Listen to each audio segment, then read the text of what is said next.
What's up, MPX addicts? Welcome to the MPX Rehab. I am your host, the hashtag Certified Mark J. Williams, here with my co-host, as always, the voice of the MPX addicts, Kyle Smith. And today we have it's going to be a crazy show, as you should expect. We have Jinx with us today. Hello, everybody. It's good to see you guys. Yep. Thanks for coming. Thank you for having me. It's nice to be here. Yep. And of course, as usual, we're going to talk about the last show. And I'm pretty sure you're intimately aware of what happened with the main event. Just a little bit. Maybe just a little bit. Yeah. Might just still be a bruise, maybe. She went toe-to-toe the champ. I sure Face did. to face. But the Fight Win Survive started last Saturday. And if this is your first Fight Win Survive, you're welcome. It is one of the greatest events that MPX puts on. It was one of the greatest events that PCW would put on. Mm-hmm. And honestly, it just, hasn't gotten worse or anything. I mean, it's gotten crazier. It's gotten crazier, and as we've talked with bookers and promoters, it's a shit thing to build, but it's fucking amazing, and they do a great job. So. Yeah. Nope. And the dogs are already going off. There they go. Don't jump off the table. They're saying they missed the chainsaw. But there's not enough petting going on. Okay, Rocky, that's enough. He lives here. Are you sure? Sorry, it's a tradition. When the Iron Belly gets home, Rocky goes off. Hi, Greg. Yeah. But he's like, I need to get down. Would you like some help? Come here. Greg's in the audience. Hi, Greg. We hope you're feeling better soon, sir. But so this Fight Win Survive who's here? So far has been fun, to say the least. I've got to say. With, our dark match of the night was newcomer Caleb Jean Cartier taking on security of Nasty Nick Nash and Angel Niklan. Yeah, I was actually very impressed with the Canadian. It's very good, solid. Nash has always been decent. I've always enjoyed Nick. Nick has great, as far as being a heel and mannerisms, it's fucking spot on, amazing. Mm-hmm. Michelin, whatever. Michelin definitely needs work. It was a little rough at times, but it's a dark match. It's a rookie. You're going to learn, and hopefully that's something that you, even in bad matches, even in good matches, you can always learn and build upon what you're doing wrong. And hopefully he does, because again, like I said, this is technically, at least for MPX Alliances, his technical first match. I mean, we saw him in, I think, Squid Games a little bit, right? No, not Squid Games. It was the Rumble. The Rumble, yeah. He was in the pre-show thing. We saw him a little bit, but yeah, it's definitely going to get better because that's one of the greatest things about MPX is the repetition you can get. Mm-hmm. So it's going to get better. But yeah, no, the Canadian definitely impressed me a lot. And I, as much as I've disliked them at times, the annoying drunk fans are hilarious, especially with the Canadian. I thought that was great. They're not as bad as they used to be. Like, they've gotten better. They've started to realize that it's not. Multitude of reasons. Yes, exactly. They're not trying to get themselves over as much as they used to. Right. But no. For the first week and a half, I called them the Lederhosen. Yeah, right. They were Lederhosen their very first time, and that's what I associate them with now. Man. Yep. But no, it was, like I said, it was solid. It was good. Definitely impressed Canadian. Love to see him more again. And I want to see Michelin again just because I want to see the development. And we all know Nick's good. So that tag team partner I couldn't remember the name of at Lucha Brutal that took on Ox, that was actually Caleb Jean Cartier. Oh, okay, nice. So, yeah. It was a good match. Nick Nash getting the win on this one. Honestly, I give him a lot of shit. Nasty Nick Nash. Mm-hmm. Gotta remember the moniker. The yeah, monikers. They're very rare. I remember, this is Rehab. I don't have to do that. Oh, you do. But just like when you say Nick Gabe, knows, it's rugged Gabe. You know how supportive of him I am. I mean, he used to be our cameraman for Mainline. That's why he always wants to punch me. Yeah. I knew there was a reason. I just couldn't figure it out. Now I get it. You. Oh, it probably is. Yeah, like, there's a lot of people that just want to punch me. You included, probably. So. I was going to say. Time since I wanted to. I was going to say it was actually the first time we ever met. We both were like, I don't like you. You don't like me. It's very strange now. And now you're one of the closest people I know. So. Crazy how that works. MPX and wrestling is a very weird family. Mm-hmm. Oh yeah, some of us don't like each other, and yet we'll still go to bat for each other. That's what I love about it. Yep. But yeah, Cole says everyone wants to punch you, Kyle. That's true. And usually it's given. I don't deny that. Usually earned that. Right? Then for the matches proper, we started the night off with the match of the year. I'm sorry. Exodus Prime, JD Griffey, the final boss taking on the King of MPX in a 30-minute Man of Steel match. Yes. Holy crap, Was I there love really this any match. doubt that this was going to be No. incredible? Like, It's- we saw it on the card and we all went, oh, okay. Yeah, no, it's one of those follow this. you see on paper and you're like, oh, that's going to be amazing. And then they exceed all of your expectations going in. Yeah. The thing is, these two already went to war in a long match that was just, it was mind-blowing and incredible to watch because, you know, we saw the evolution of Exodus Prime, and we already know JD's like one of the greatest out there. Yep. So watching those two go at it the first time, I'm just thinking, it's like, okay, for a 30-minute Iron Man match, what can they do to improve upon that? And they pulled it off. They did, and it was one of those where I said it on Mainline match of the week, match of the month, match of the year. It's one of the best matches we've seen at MPX, and it's like I said, it's one of those where you see it on paper and the expectations are already so high, and they delivered and exceeded because you got two of the best in Texas. You got JD, who has been phenomenal for years, and then you've got Exodus, who is coming in his own and is proving, no, I am one of the best, and everyone's going to recognize it. Yeah. You know, it's funny. For the 2020 Fan Awards, match of the year was, a good match between two guys going to the extreme. For last year and for this year, it already looks like the match of the year is going to be a match that goes on for like 30 minutes. Exactly. And like I said, and it's one of those where it's like, okay, it's 30 minutes, what can we do? And then they even added pinfalls can count anywhere. It's everything goes type stuff. And they went out and they brawled, and it was beautiful. And it was within, I think the first 8 minutes of the match, I thought Exodus was knocked the fuck out. Yeah. Jerome caught him in the corner. Jerome caught him in the corner with a kick that did not miss. And I was like, oh, damn. I was like, Exodus is knocked the fuck out. Oh, yeah. It was great. And then I even loved the part where they went backstage, and then we had our guys, in security going after each other. Yeah, the flag bearers. That was great. And I love how we have flag bearers. I think it's great. Who did surprisingly well. Yes, they did. Very, very well. Yeah, they did. And that was the thing it gave, even if it was only probably 3, maybe 5 minutes of break for Exodus and Jerome, it was enough to keep the crowd hot, the crowd entertained, and then they came back out and just delivered, and Jerome knocking the shit out of both of them. So it was great.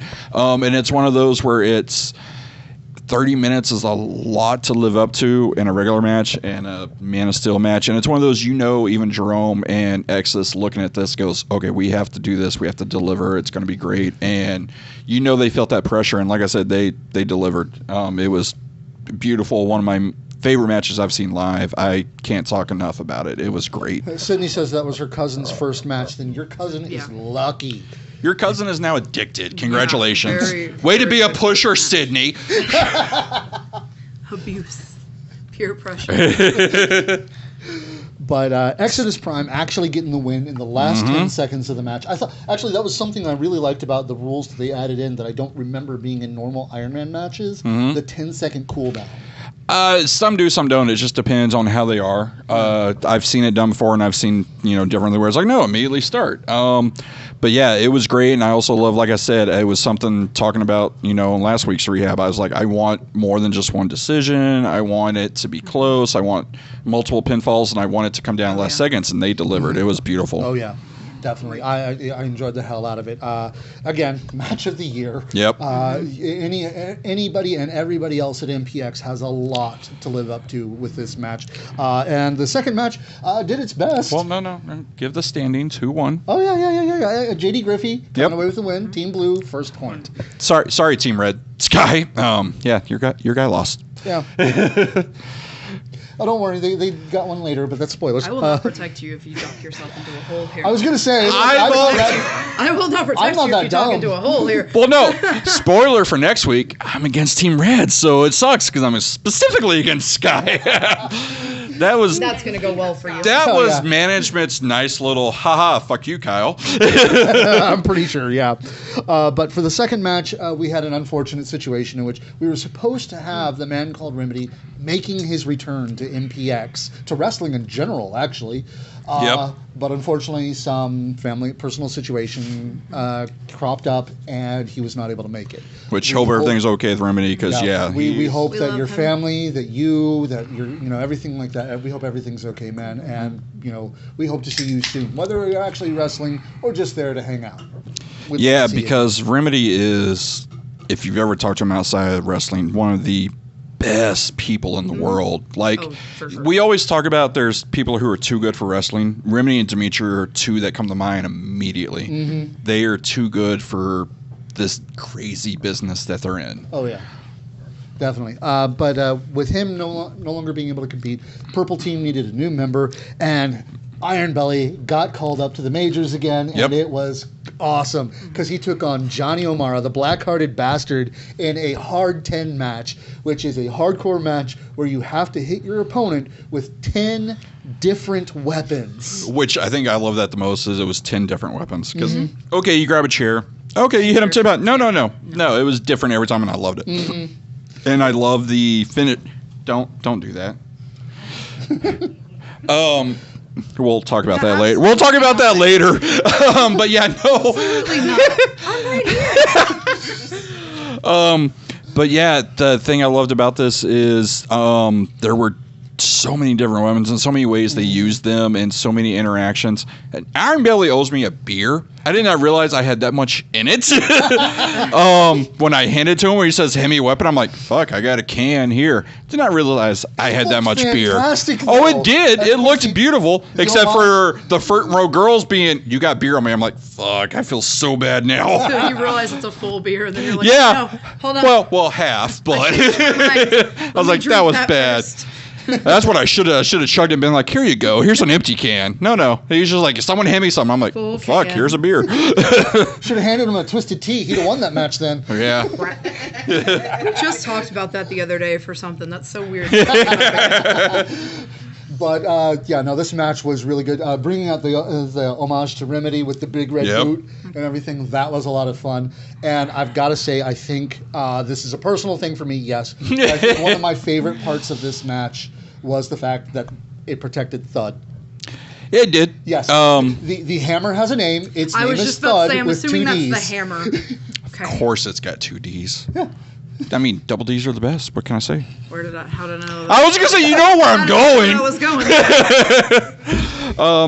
But no, that was the thing, and I loved the intricacy of the weapons. The only thing that bothered me was there was a spot that was very similar to the finish that didn't count for 2 weapons, but then the finish, they counted for 2 weapons. I'm like, but we just did that. Because immediately when the first spot happened, I leaned over, I go, oh, that's 2. Yeah. I think it was a chair to the briefcase or something. I'm like, oh, that's 2. Yeah. And then later on, it was the barbed wire to Thud, wasn't it? Yeah, I think so. Yeah, so I was like, no, wait, they count that one, but not the other one? It should be 10-9, not 10-8, but yeah, whatever. But no, like I said, the finish I thought was great because it was that thing, like you said, it protected Thud, protected the weapon count, and yeah, it was 1-2, and I love that. And I've got to say, it definitely showed that Iron Belly, he may get himself into a corner with this one, but he could definitely make it as a hardcore guy, I think. Well, and that was the thing. I think both of them did very well for something that's not really, like, okay, on paper we all knew, oh, Remedy can do this. We've all seen Remedy do hardcore matches. We don't know how Johnny's going to do. We know Johnny's a fighter, but how's he going to do in, like, hardcore anything goes matches? And we saw that viciousness that Kirby and Hill both had said on their previous shows that they wanted to see out of Johnny. And we saw a different side of viciousness, the level of passion and everything like that. Yeah, and we saw a different side of Iron Belly that I think a lot of people wanted to see too. I think that was my favorite thing is because he walked in with absolutely no fear. Like there was no like nervousness. It was like, cool, I'm gonna go get hit in the face. Yeah, no. Which there was no like reservations. I could hear you saying, Jesus fuck, put your hands up. I was gonna say that was the other thing. Like I get Iron. I was gonna say I got Iron Belly's a hard head, but fuck, get your hands up! God damn. No fear. I'll let him tell you why later. Oh, I'm sure I know why. It's to make an impact and shit. But god damn, get your fucking hands up. It's weird for someone who loves death matches and loves hardcore shit. It's one of those where it's like, you can do it safely. Like, don't take chair shots to the head. Don't get your hand up. We get it. It's wrestling. I like, can attest protect it. The man has a hard head. He has broken a granite countertop with his head. So, why does that not surprise me? Yeah, no. Yeah. He's also fireproof. So I wasn't in frame. I mean, I'm the reason people are here. You're missing a shoulder. You're missing. Yeah. You're just Oh, missing okay. one shoulder. There we go. You only need one. Yeah, I gotta say with mainline, People actually, want this. it's like at first it threw me off that we were so far off to the side on mainline, and then I Yeah. saw the chat starting to go up. I'm like, oh, that makes sense. I was gonna say that's how we can tell. I'm always covered by chats. Yeah. Yeah. I'm always covered by letters. I have a specific person watching this that looks for this. All right. She probably ain't watching. I don't give a fuck. That's it. She sees you enough. I think she's like, Different person. But yeah, Johnny O'Mara coming away with the win on that one. I won't lie, it's like it's like it's not my team, but I was hoping Iron Belly would win. But oh well, I figured if he could win any match. Yeah, no, it's like I said, it was a great match. It was something where I definitely want to see these two. Like, oh man, come the Purge. God, yes. These two, I think, would put on not even against each other, just different matches. They could do phenomenal work. Put the Iron Belly in a hardcore match and during the Purge. Yes, please. Even yes, I know I'm biased, but please. No, and even like I said, even O'Mara. Like I said, this is the viciousness everyone wanted to see out of him with this new kind of heel persona he's doing. Hi, Livy. So it'd be great.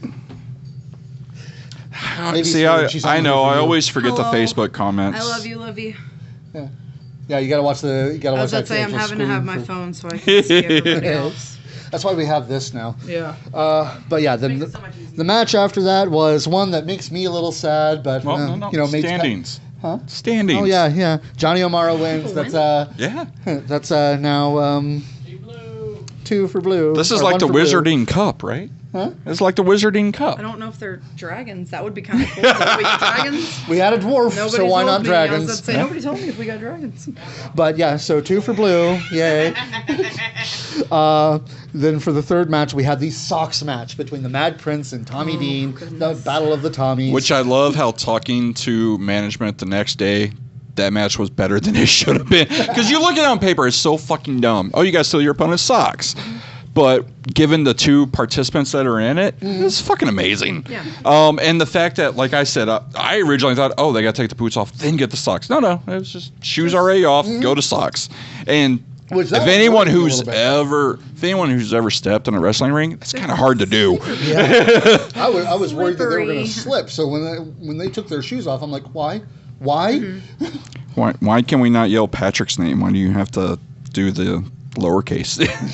No, we can he- yell. he- We can yell he Sydney. did. We can't yell And then, Patrick. you know- No, I'm curious why he changed. Why he can Yeah. yell We Sydney like- but not we like- Patrick. We like Sydney better. Oh, okay. But of That course, makes more sense. There's a lot of heat going on between these two guys. To start with, obviously Tommy Dean is against management, and Tommy. Well, he Prince, stole the that's prospect his title.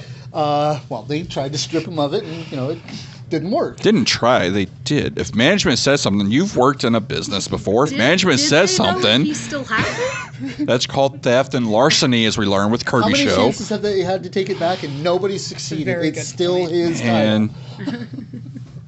And Prince tried so hard. And he didn't even have to get given the title, so Red wasn't given title. Red earned it in a match No, he against Noah.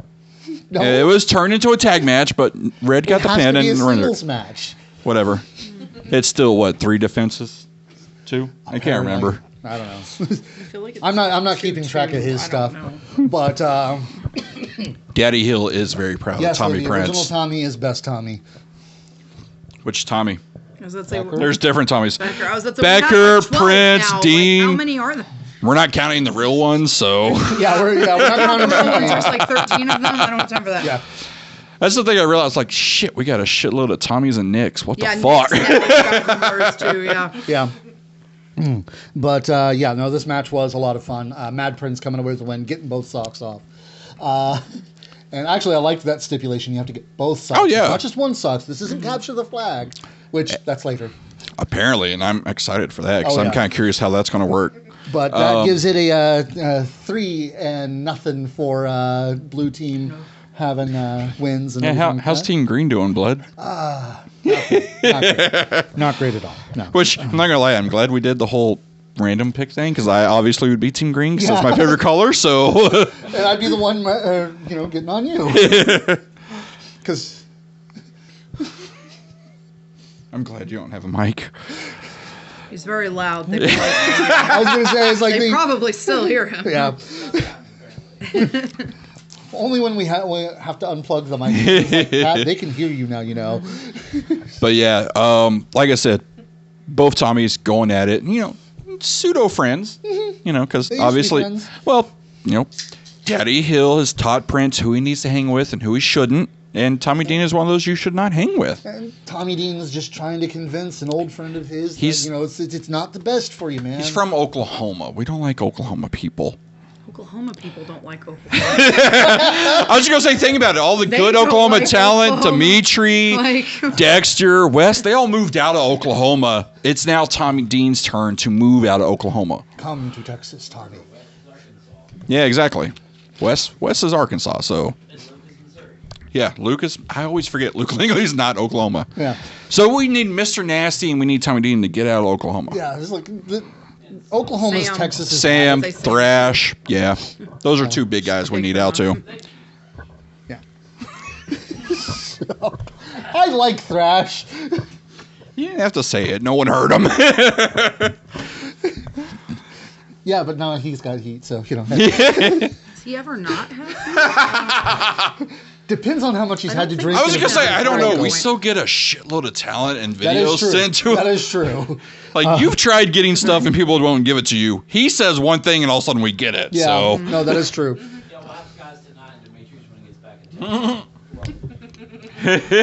What about Luke's? I mean, still working on it. Yeah. Okay, so yeah, Mad Prince winning. That's 3-0 for Team Blue. Oh yeah, sorry. Yeah. Yes, he did. For some reason, I thought Mad Prince was green. I was like, oh wait, no, he's blue. Leading to match 4, Kari Wright versus Chip Mandalay in a Texas bull rope match. And I gotta say, I like bull rope matches better than dog collar matches. I do, but fucking Heavy Metal ruined it for me because they did a barbed wire bull rope match. So now every time I think bull rope, I'm like, no, wrap it in barbed wire. It's great. Kiefer will say it's not great, but it's great. I was going to say, it's like if Johnny and Iron Belly had that match, that would have worked. But I don't think with Kari and Chip, it would have worked so well. Probably not. Both of them being like, fuck that, we quit. Nope. But it was great to see Chip back. Chip is one of those that I wish we had more regularly. Just phenomenal talent. And every time he's in there, it's... God damn it. Every time he's in there, he impresses me more and more. And him and Kari, I thought, did a bull rope match perfectly. Very good chemistry. No, it was great. They did. And it's, again, I've said it time and time again, Kari's one of those that people need to realize he's one of the better ones. Yeah. He is phenomenal. He's one of those that early on, 2 or 3 years ago, we're like, oh, we want him. He's going to be a star. Mm-hmm. Couldn't come. We got Exodus, and all of a sudden Exodus became a star. I'm like, that's what Kari could have and probably will be eventually. Mm-hmm. Kari is a phenomenal talent. That's why I think I love his moniker of the reincarnation of excellence, because it's true. And Chip Mandalay, one of those that, like I said, every time we see him impresses me. The athleticism he shows, and the athleticism they both showed in a bull rope match where, again, you're tied, you can't do a lot, but they still did a lot. Mm-hmm. It was great. Yeah.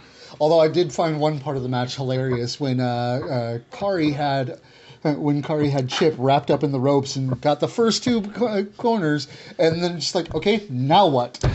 That was one of my only things. Is there were several times, and granted, it's very minor, and I know I nitpick, but it's one of those where if, say, Kari touches 2, goes and hits Chip, and then goes and they count it for 3. It's like, no, he broke.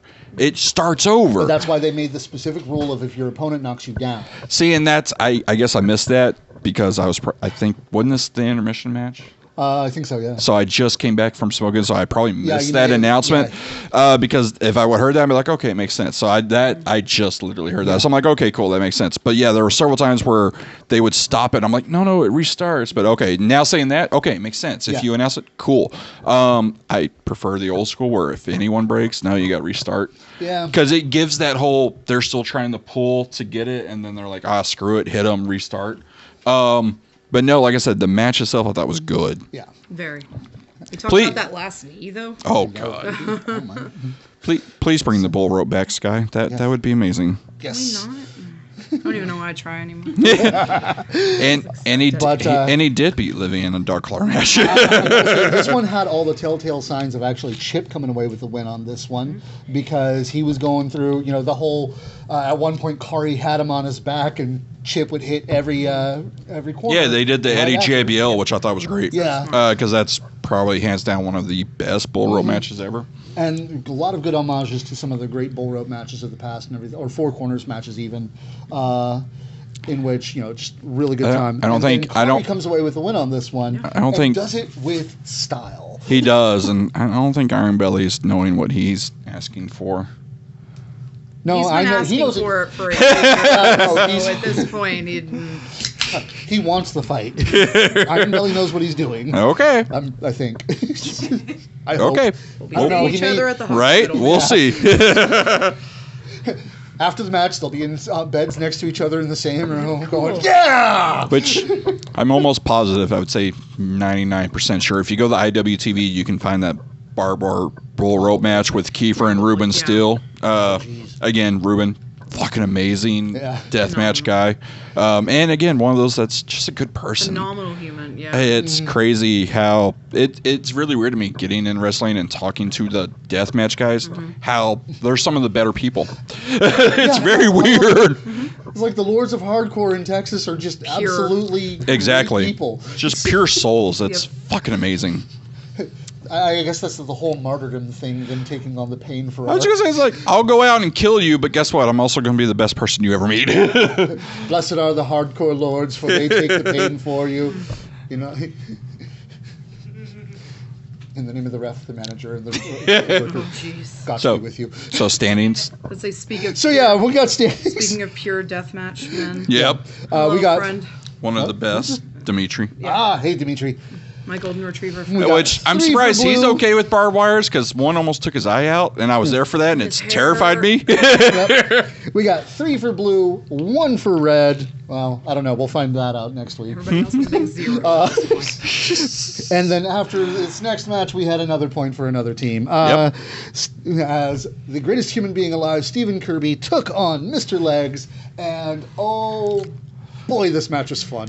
It was. Good old Forbidden Doors match, which I love how it was called Forbidden Door. Not just door match, it's Forbidden Door. The Forbidden Door. And it's one of those we've seen, what was it, 2 years ago. Leg won match of the year in a hardcore match against guys. So we know Legs can do this. And Legs. Yeah. Legos. Still on our entrance video. Yep. Yeah. It's one of the best visuals you'll ever see. Just both of them going through a table and everything splattering up. It's great. Yeah, it's a fantastic one. And this one actually had some pretty good visuals, too. It did. And some really great moments, in my opinion. I think, honestly, with a lot of the things that had happened early on in the night. April 30th, I better see glass. I'm just saying. That's what I want. I want glass and light tubes and a lot of them, Dimitri. Fun. You can fight Boss Man for that. Fuck. I don't like how you already told me that. You want to fight Boss Man for glass? I don't. Dang. That's like fighting him for swords. I don't know if you're going to win that match, friend. I didn't get to ask Richard the question I wanted to ask him on that one. Whose idea was the katanas at PCW?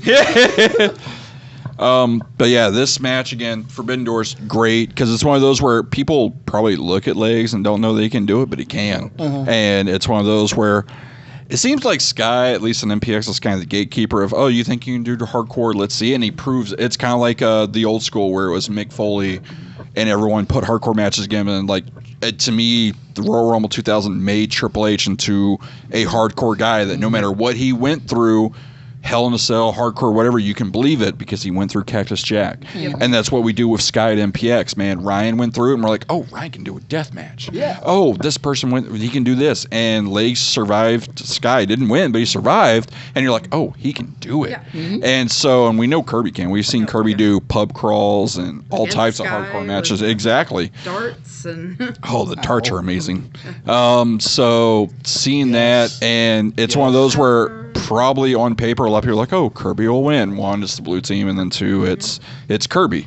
And we're saying we're going to have a clean sweep tonight. Exactly. And then Legs comes out and goes, no, I'm Team Purple. And of course, purple's the best. So. And that like how good the Legs promo before this was phenomenal. The man talked to himself for a whole promo, and it was one of the best ones that we've ever had. He is phenomenal. Oh, yeah. He really is. I did love that, how apparently Legs is the de facto team captain of Purple. I was like, no, we need to find someone to replace Remedy.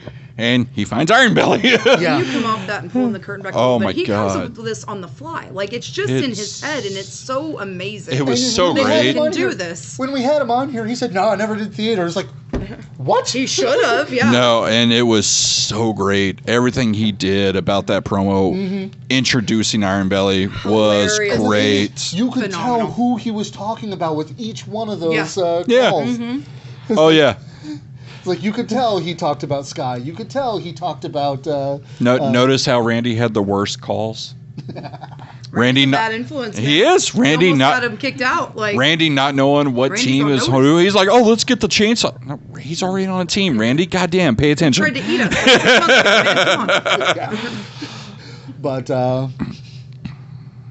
But yeah, that match was great. I love the whole spot of actually breaking a table. Yeah. Kirby thinking he wins. Like, Oh, no, yeah, it's no, not a no. door.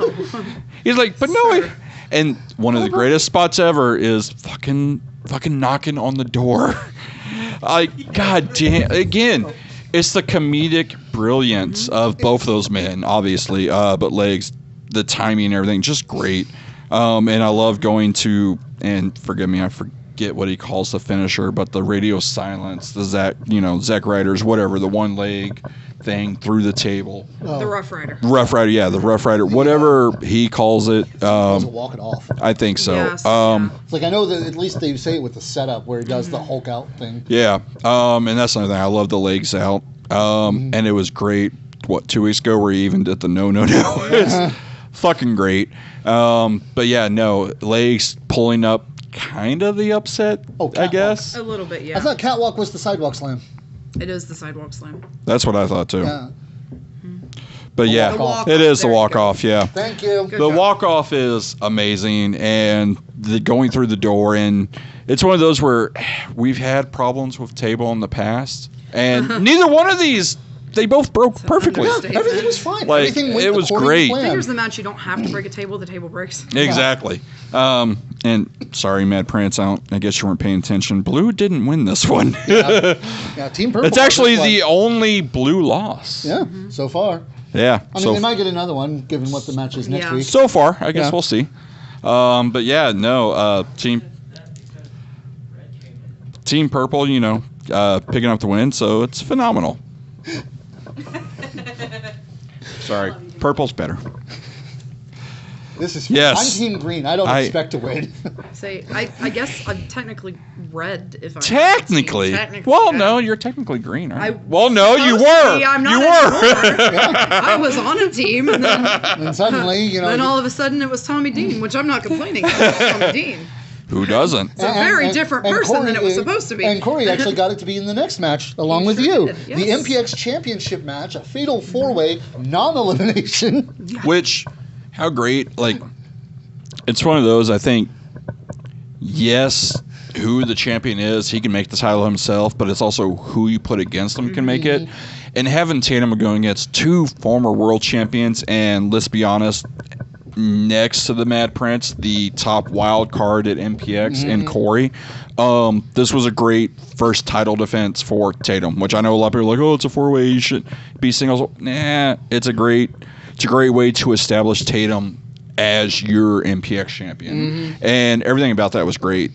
Two spots that stick out to me most is the chair to the rope. Like, there's not many people that can pull that off without looking ridiculous, and Corey pulled it off phenomenally. One of the best I've ever seen with the ricochets, and then obviously with you, the bump to the outside, because I even joked, immediately I leaned over to my friend and I was like, oh, most managers hit the apron then roll to the outside. No, you went straight to the outside. I was supposed to. I missed. Curtain back there, I missed the apron. I just ate the floor, but it's okay. Like I said, my first thought was, you're showing certain other managers, this is how you do it. Yeah. Holy crap. And that's another thing, like, I guess obviously while you're here, and we'll talk about it a little bit, as far as a manager goes, I love seeing the progression, and it's one of those where knowing your position, because there's so many times you'll see a manager out of position and run over and stuff, like, no, you're always like kind of right there. I mean, case in point, the last time you were in a kind of scramble on a manager, you ripped their thumbnail, but you were still in position. Completely, yeah. We still don't have it back yet. Actually, but you were in position. I did, yeah. Brian Pulver was talking about on his stream yesterday. As a matter of fact, he was talking about, managers, like their placement and how easy it is to work with some managers and others. And he said he liked working around you. So yeah, because you'll get in the right frame for him to be able to get good shots. I'm obsessive because my biggest fear is missing a spot that I was supposed to have, and then it throws everything off. So like. No, I will obsess before the match and go, so I have 3 spots, right? Here, here, and here. And I'll ask them. You can ask these guys. I asked probably 312 times. This, right? And they're like, you got it. Right. I'm like, I know I probably got it, but like, it's called OCD. I want to be sure. I have anxiety. Like, and this is why you made a great stage manager, I'm sure. But the match was great, and I love how they did, because obviously, like we kind of previously talked about, originally Corey was Team Green, and then it got changed, and yet Sky and Brixton are both Team Red. Yeah. I love how we got that vignette of both of them describing, no, either one of us wins, we're still good. Like, that's what the goal is. And you saw a little teamwork, like maybe a split second of it, but it's one of those, because I mean, you can't trust a chainsaw. Chainsaws are unpredictable. And it's great to see Brixton. We haven't seen Brixton in a while. And like I said, to have Tatum go against 2 former world champions, 2 of the, and I hate to say it because I love Tommy Becker, but the 2 title reigns the most that kind of mattered with Sky and Brixton, because Tommy, again, he got into that, it's a transitional type championship role, which sucks because Tommy Becker is so good and people forget his title reigns. I won't lie. It's like I'm perfectly glad with Tatum finally getting the title and everything like that. But part of me was just like, but Tommy deserves it. Exactly. What? But it's one of those where I think it was great to establish Tatum, who is already obviously one of the most favorite people in MPX. But again, to establish that title reign, to beat 2 former champions, to beat Corey. He wants to talk about the crossbody, I'm pretty sure. If I had to guess, it's the crossbody that we want to talk about. One would think he's proud of that moment. Just a little bit. Sky flew again. There weren't even chance of Lucha Sky. Crossbody. Oh, there was a chance. It just got stopped. I'm sorry? But yeah, and then, like I said, every interaction, and again, because, yes, I'm a little biased because she's my friend, but the managerial role that Jinx played in that, every interaction where even she stood to Tatum face-to-face, everything about that was great. Well, yeah. A little bit. How tall he is until you stand right with him and you're like, when did you get so tall? Oh, I get that all the time, and I'm still taller than him, but I'm like, wait a minute. But yeah, like I said, everything I've seen you do and everything I've seen you grow is fucking phenomenal. And you're always on time. You're always on spot. And then even the interactions, like I said, with Tatum face to face, the stealing the tie, stealing Hilda, the promo y'all filmed with Tatum and everything before that, which immediately I leaned over and I go, I wonder how many takes I took because I bet they both were cracking up. I said 3. Just everything about that was great. And then, like I said, the match itself was good. There's a very good, I saw it on Instagram before we started the show, Our Fine Photography had it, and Tatum reposted it, of his drop kick to Corey. Where Corey's doing the timeout, and then immediately Tatum drop kicks on the chair. Just great. But yeah, Tatum successfully defending his title. And like I said, I don't think there's a better way to establish, which we kind of already did with MPX versus Roll with him, going against Gary J, which granted wasn't for the title, but still, him surviving that, and I'm sure his chest still looked a little red. Oh God, bruises, yeah. But yeah, that match was so good to establish Tatum as our MPX champion. I think it's great. And a fantastic one. So that was an incredible night one. The standings leaving blue team on top. Yeah, go ahead. So far. Now with Fight, Win, Survive, night 2, this Saturday. Not going to give full standings, sir. Not going to give full standings. I gave the full standings. Oh, okay. We got 3-1-1 right now. There we go. 0. And 0. Yeah. Sorry. Yeah, who's 0? Sorry, Green. Green team, I know. Oh, and who's on 0? Yeah, that's what they'll end up. Because talking about next week. Yeah. No, actually, I think with the match that specifically, I think 0's got a chance. But I'll be honest, I don't know because it's obviously Chop's favor, Slock, our all-star. Shots. But the shot. And the shots favor 0 though. So it's like, My favorite thing about that match is that it kind of. It does balance out because I'll be honest, I don't think I've ever seen Matlock drink. So I don't know how this one's going to work. Yeah. I mean, we'll find out. I'm hoping 0 wins, not just because it's green team, but also because it's 0 and everything.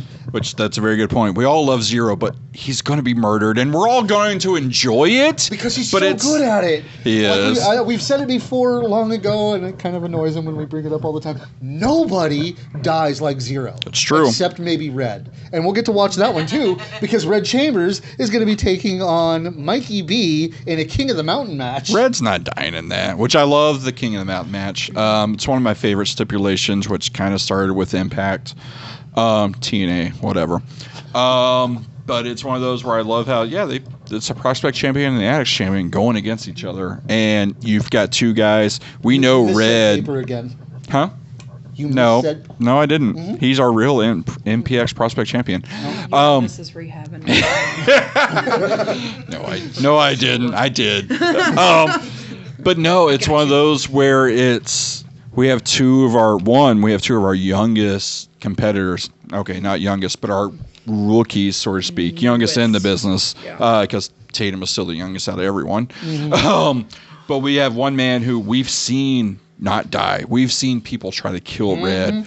He survived Hardeckus. He survived a coffin match. He survived all this crazy match with Silver. Exactly. He survived matches against Sky and other places. He's, it's like. See, but so did Mikey though. Mikey has the Backstreet's Back match against Sky with records. Exactly. Only time I've ever seen that. And not to mention, Mikey B pulled off something that some people believe to be impossible. It always freaks me out when Isaac's watching. Hi, Isaac. I feel very self-conscious when he starts watching because I'm like, oh crap, I have to actually be good at my job now. I always like to call him Dad, and then I realize he's not old enough to be my dad. Like, never mind, I'm sorry. You're so young, everyone can be your dad. Not that young. Not as young as everybody thinks I am. I guess. But yeah, that's one of those where these are two men who, again, both have that. I want to prove how tough I am. They want to prove they deserve their spot. I think this match, while again the card's going to be great, these two men want to prove they're the best. You have the prospect champion, the Addicts champion. It's also one of those where they both want to prove which title means more. Because we've even said the Addicts title is kind of the workhorse title. It's the great title. We've seen Exodus and Jerome. I expected Red to have the Addicts title before Mikey. And all these people carry it, and then you've got Red and the prospect champion. I was like, no, that's the true stepping stone to the MPX title. The Addicts title. Yeah. So whichever one you want. So to see these two men in a King of the Mountain match, which if you don't know what a King of the Mountain match is, it's the first one to grab their title, and it's a reverse ladder match. The first one to actually hang it on a hook as opposed to take it down. It's going to be amazing because obviously, ladders, which is I was going to say, obviously, we're going to see ladders. And we've seen Red try to die, and we've seen Mikey survive death. Yep. So it's going to be great. Oh yeah. Yeah. So that's actually going to be a really good match. And honestly, I've got to say, no disrespect at all meant to everybody else on the card, really. This match and the other match between Red and Purple of Fans Bring the Weapon, Sky de Lacrimosa versus Jason Silver. And who could have seen that coming? Yeah. These two matches. Lost Boys fight again for the 20,000th time. But these two matches are going to be the contenders for match of the night. It is, and it's one of those where I'm sorry, Team Purple and Silver, I cannot acquiesce your request for a table. I could not find one, so I will try to bring something else. Sadly, to be used on Sky. Might have something. Let me check. Oh, I'm sure you do. Oh yeah. You're gonna bring something for Team Red. Hold on a second. No, Team Purple. I have to support my team. It's Sky understands. Does he? I hope he does. I was gonna say. Does he understand? I hope Sky understands. And if not, I'm sure whatever I give Silver, he'll use on me later. Oh yeah. But yeah, no, the fans bring the weapon match. I've seen this before at the old building. It was actually one of the very first matches I saw this. It was actually them at the old building. That It was. It was. It was them. It was the first time I really saw them kind of feud against each other. Yeah. And that match was amazing. There was thumbtacks. So there I'm was pretty mouse sure Sky had traps. a painting smashed over his Yes, head. he Yep. had a painting mash. It was that match was still one of my favorites. I saw Silver leap off the balcony onto a bunch of chairs. It's again, I've never seen someone have a death wish more in matches than Silver. I've seen that man literally be hung off a balcony in ACW. So, as someone we've had on the show before says, the immortality is going to run out eventually. One day. It's just a matter of when. But no, Sky and Silver, I think, are going to go all out because, again, that's what they've done in the past. I don't know with our, canvas and management stuff like that if there's going to be blood, but God damn, I think there has to be. Yeah, there kind of has to be with these two. It's going to be amazing. I mean, we got blood in one of the matches last week on accident. Yeah, that's true. Actually, there's always hard ways. Iron Belly opened up Johnny O'Mara. That was pretty impressive. Yeah. Like I Dimitri said, wants to know if we're going to talk about the black team. who else on the black team? So far, the black team's not. Well, apparently, according to him, it's Dimitri and Sky, but Sky is already on red. So I don't know. I'm sorry, Dimitri. It's not excessive violence. Isaac Mazur's on the black team. Black team wins. Isaac, probably. Sorry. Yeah. Sorry, guys. Because if Isaac Mazur's on the black team, no that means one's he's gonna bring fight. back. No one's gonna fight Mazur. Nope. Because Isaac has a demon with him, and you can't beat No, demons. thank you. I mean, we don't have any Winchesters Wait, here. don't you usually talk a lot of shit there? And there usually No, what are you talking about? usually I- some lines that no, you say there's- that has to do with the demon. I've heard it a couple times. I don't works, think so. yeah. I don't think there's ever a fuck Hardacus chant ever. Probably not. I really want that to happen with my dad there one day because him and Kyle will box in the crowd. That'll be hilarious. I don't think I've ever met a bigger Hardacus fan than your dad. Yeah. He's like 3 years behind and he's just very excited. He's just happy to be there. What I hate is You already signed your warrant. There you go. I did. You already Fuck. signed your death warrant. It was nice to see you. I know. I'm so sorry. and Dave Sagan and Remedy. There we go. Yeah, that's actually God, that's a good team. Okay, then. that's a hell of a Philly team. Dave, Hardacus, which no one can beat. You're still Dimitri. missing one. Isaac Wes. Bardakis. Wes. Yeah, They'll bring Wes. West. Yeah. But yeah. Man. So if you haven't seen Sky versus Silver before, expect an insane match. And please, I don't care what it is. It could be a fucking, like you said, a painting. Bring a fucking sandal. Bring a weapon. Because Knives, no guns. They've been told no. I feel like I have to say that though, knowing our fans. Please, nothing that can actually kill someone. Please. No light tubes. I don't know about that. Oh, I'm pretty sure that's one that's been nixed completely. We've tried a couple times. We have, but I mean, if you It's just been done once and never again. if you do it and then ask forgiveness later, it's worked in the I past. stopped him from taking broken ones out of his job the other day. Yes. Exactly. Just a little household light bulb, maybe. I mean, Someone apparently requested scissors earlier. yeah, good luck with that. That's not even a management thing. That is one of the That's competitors. Thank you. But seriously, the thing that makes this so great is the fans actually bring the weapons. Mm-hmm. And literally, I've seen shows where fans don't really participate, and the matches are still good, but they're not that great. I've also seen matches where they go all out with literally some of the stupidest shit. It could be a household plastic trash can. Fucking bring it. Look around your house. Whatever you have, just bring it, and I guarantee you Silver and Sky will find a way to use it. So please, to all the addicts, bring whatever you can. It's going to be great. Before intermission. It should be. No, it's going to be right before the main event. Unless it is an all deathmatch show, every hardcore deathmatch should be before intermission. We did that one time where it was right before the main, and Jackson Stone was in the main, and I remember him stepping on thumbtacks and being like, I actually remember he walked in the ring and he goes, what is that? Get rid of that. I remember him sweeping the ring for himself. Yeah.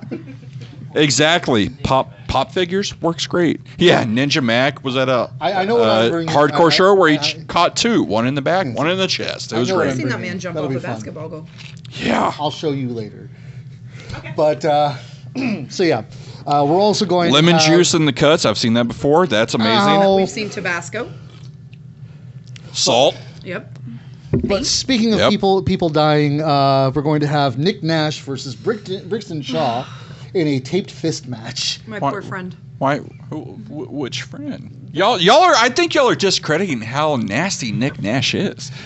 Brixton. No. Nick's gonna die. Coming from experience, I love how that you man keep a hard. straight face. That man hits very hard, and he does not care who you are. Whether no, he doesn't. Hate him, say your goodbyes to Nick Nash. Yeah, Brixton. We've heard it before on our show from 2 boys, Brick style. Boy. Yeah, Brixton doesn't care who the fuck you are. It's going to be great to see. Yeah, the one chip challenge. Oh my god. Exodus and West did that very well. But yeah, hilarious. And they didn't even. It's like, I love to point this out. They didn't pussy out of anything. Exodus took the one chip challenge with that. He did. I was actually very shocked. I figured it'd be West. No, it was Exodus. I was shocked because I've seen West do it before. But yeah, this taped fist match, which again, to the addicts, if you have not seen taped fist matches, very brutal. Just bare knuckles. Yeah, just literally punching and beating the shit out of each other. As much as, yes, I do like Nash, I hope he's ready. Because again, Brixton does not pull. I like how it shows how management believes in him that they gave him this match. Because there has to be a belief there, because you don't just throw somebody to a wolf like Brixton Shaw without thinking they can at least survive. And and I think this is one of those matches where we were talking about earlier where people kind of prove themselves. I think Nick's going to prove himself in this. Completely breaking kayfabe. I'm looking forward to this match because it's going to let Nick really showcase who he can be, what he can do, and everything like that. Yes. I'm so very looking forward to it because if nothing else, Brixton's going to make him look good. Yes. This is going to be great, and this is green and red, correct? Yes. Yeah.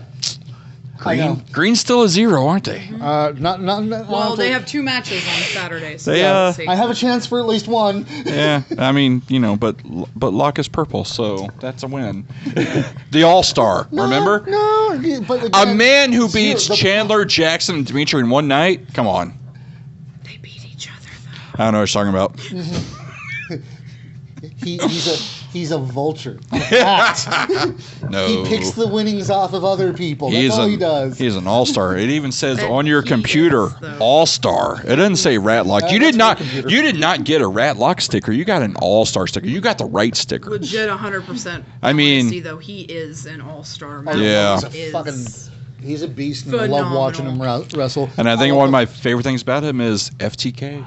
Fuck them kids. It's one of my favorite things about him. Girl yeeted that chair at him. Dude. He just stood there. Crap. I was like, man. I mean, I thought it was impressive. Our kids only threw water bottles. She threw a whole chair. I'm like, oh shit. Don't even throw anything first. They have to be provoked first. That is true. They have to get provoked. The little girl just was ready to take out Matt Locke. See, that's when you should make the announcement. Please do not throw things at the wrestlers. That's my biggest thing is, that was kind of funny and all, but I would never let my kid just pick up a chair and throw it at work. Like, ma'am. Somebody threw something at them first, and it's called a receipt. It's retaliation. Gabe says he has an easy match this weekend. That is. I'm sorry, there's 3 green matches. See, that's the one win for Green. Gabe has the one win for Green. Yep. Oh, it's up there. Yeah, I know. I have not gone in order for this at all because we'll segue into another match and it's not in order. But yeah, no, actually, this is my one hope to get Rolled a 1 6, point that's bad. at least. In which, like I said, even with what the match is, I expect Gabe is going to wreak havoc with those chops of his. I felt them. I know how painful I'm worried they about are. actual murder in this match. Like, you can kill somebody with a pillow. True. Like, A pillow fight match, a slumberjack match, if you will. murder. Well, I mean, let's be honest. That it just because it's pillow doesn't mean it can't be loaded, Gabe. Wait, is he fighting a Team Purple? No, he's right. fighting. Okay, then yeah. Team You Red. see, you can It's, you can load that. I believe You can load it. He says, "Fuck you, Kyle." Was it Devion Black's debut? No, Or has he he's been here he's before? been Oh, he's been I here. feel like I missed. the I feel first- like we were out of town for. I was gonna say he's been here a couple The first times. One of time them was he a dart. Q Black, and I think somebody told him there's already Mysterious Q. Ah, So okay. Yeah, I haven't got to see him yet. That'll be. No, he's very good. I'm actually Yeah, excited to see him, yeah. and I love how he's not necessarily there yet, but Gabe's one of those pillars that when we bring someone in, he kind of goes against them first to kind of yep. see can they hang in MPX because, and people are probably tired of hearing me saying this, but Gabe is amazing. Kirby trusted Gabe to take over after Ryan left. Yeah, and again, Gabe is one of those that's just phenomenal in the ring, and I think one of my favorite things about my interview with him is learning how wrestling smart he is. Extremely so. Gabe is one of my favorite people and one of my favorite performers because he also reminds me of a lot of my favorites. Kevin Owens, fucking British Bulldog with the power slam. Owens, I mean, yeah. Gabe is phenomenal. And to go against someone who is a great talent we've seen in Devion Black, I think to kind of give that, hey, let's see if you can truly hang with us here at MPX, I think it's great. And then, yeah, pillow match, it's one of those where it's like, it's kind of like the Sox match. People are like, oh, it's going to be fun or whatever, and I think it's going to turn out to be a great match. Yeah. No, it's got all the makings of being super silly, but with who's in it. Oh, no, I'm sorry, Ernie. No. Green sweeps. No, God. I'm sorry. Look, Ernie. I have Team Green, and I'd love to watch them sweep this Saturday because that would actually put them So in the what running. he's saying, Ernie's saying he's Team Mark.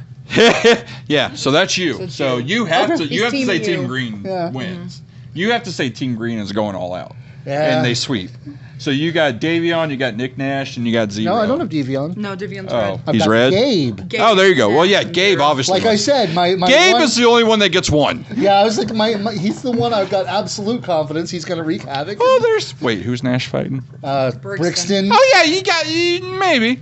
Maybe. And I feel like with Fight Win Survive, it can always go either As way. long I can. as there's no purple, you got it. I So have. it's only I have Matlock versus Zero that you're like, nah, no, yeah. it's going to be Matt. Yeah. No, I have. Block. I've got winning. I've got silver winning. Who has Team It's Red. okay. You can tell us who you really think is going to win. We won't And you know tell she's going to anyone. be. No, we will not tell anyone you win against. And then Lily is going to be just as torn as Kyle. Yep. You guys just switch teams for that match. Yeah. That's going to be great. yeah. Why does no one have Team Red? Red supporter. Well, guess what? I'm behind the camera, motherfucker. Ernie and I are Thing. feuding. Have you seen that man chop somebody? I don't know if that's a good man to feud with. Yeah. That No, man it's chops not. very hard. Yeah. He does. That's why he was nicknamed Chop Daddy. And of course, I know certain members of the audience will get upset with me if I don't talk about it, at least. We're also going to have Skylar Slice versus Victoria Mosh. Which I hope is better than the last time I've seen them. It's again. I love Skylar. I Slice. don't. Yeah, no, Skylar, I Slice love. is phenomenal. I've seen her have very, very, very good matches. Yes. Just not here. Victoria Mosh. Victoria Mosh, on the other hand, I had nothing against her. You know, it's like I love her gimmick, it's and everything like that. But oh man, she is so green. And she is still very green, and She she is is. still trying to learn who she is. So I think that this will be a good putting her in Yeah. there with someone like Skylar Yeah. that Yeah. has a foundation. Yeah, And it's I'll one of those give where, you that. again, I always like seeing people develop. I never, like I've said before, anyone who steps in that ring, I have the utmost respect for because they're doing something I can't do. And they're Did you putting their compare body. yourself to Minoru Suzuki. Where did he go? Yeah. He's What? hiding. He's What hiding is because he wrong knew that with somebody was you? going to throw something at him. What is wrong with you, sir? Yeah, I can't even defend that either. Yeah. But no, that's one of those. I have the utmost respect for people who get in that ring, and that's why, given what I do, I try to be really nice and supportive. There's very few where I'm like, okay, no, I've seen enough, I'm done. Again, this is only going to be my second time seeing Victoria, so I hope it's better. And I've seen Skylar 3 times, and there's been glimpses of like, oh no, you're good. First of all, her charisma is amazing. Yeah. It's one of those where I talked about last week. Willow Nightingale, I had seen clips, never seen She's live. so good. She's so good at charisma. Like, she comes out and you're just immediately into her, and you're immediately like, oh, she makes you like her. Oh yeah. And Skylar does kind of the same thing. She comes out and you immediately just kind of gravitate I mean, towards admittedly, her. she's in the heart of Texas and has Dr. Pepper as her gimmick. Yeah. So she's got an instant, in for that one. The best soft drink ever. But No. It is the best soft drink. Don't deny. No. That's like third. Unless it's mixed with whiskey? No. That's like third. Can't say Third anything. compared to what? I like Dr. Pepper and Pepsi. Those are the like top two. Pepsi. I do. Oh. Pepsi's not bad. Well, let me rephrase that. Okay. Dr. Pepper, Coke Zero has to be Coke Zero. I do not like regular Coke. See, mine's backwards. And then Pepsi. I like Coke and then Dr. Pepper Zero. If- Mine slips. If Coke I is can't do mixed, caramel sodas with sugar-free. if mixed with whiskey, yeah, obviously We're gonna see Coke. somebody screaming about Coke Starlight here in a second. in yeah, the chat, probably. if I can I'm sorry, I tried it. Coke Starlight was shit. I hated it. My first exposure to Starlight was a Starlight Zero, and like I already said, No, those are not good. No, Yeah. the zeros are not good. Yeah, Yeah. so I new- have to try regular ones the. are great. I'm trying to remember. I think it was Coke Zero Starlight. I got because I Yeah. do love Yeah. Coke Zero. So The zero Starlight And- is not good. The regular one is good. yes, anything cherry usually Is wins. that the- he I must be do busy love 'cause you anything haven't cherry. nailed that yet. God damn it, Ernie! What the fuck? I guess. Alrighty then. But yes, Victoria Mosh and Skylar Slice, I think I'm hoping is good because it's a very rare women's match. And it's not, again, that is, people will take that different ways. It is not, again, MPX management at all. Women wrestlers and Jinx, can kind of attest to this. There's one, not a lot in the area. And then two, the ones that are good are, I don't want to say overpriced, but they're kind of heftier. Phenomenal to the point. They're heftier than other talents to bring in. So it's very hard to get And heck, even the ones that are mid-card local level. women's. Yeah, it's very hard to get local women's matches here. Yeah. We kind of got, I don't want to say lucky. We got kind of ruined with Baby D and Athena being our locals. Absolutely. Yes. So anyone else is kind of hard to measure up. Damn. Are you sure that's your best friend? Jeez. you sure you're even best I, friends? even I I don't wouldn't think say you that. You can find a ride home, I guess. No. Like, before what you the ask me, fuck? No. I go the other direction. And it was hell getting here. Why are your best friends your worst friends? Yeah, I know, right? My best friend beats the crap out of me at My times. best friend's a giant psycho man. I can't really say anything. So apparently I'm auditioning for a new best friend, if anyone wants. Oh, god damn it! Okay, Fuck you!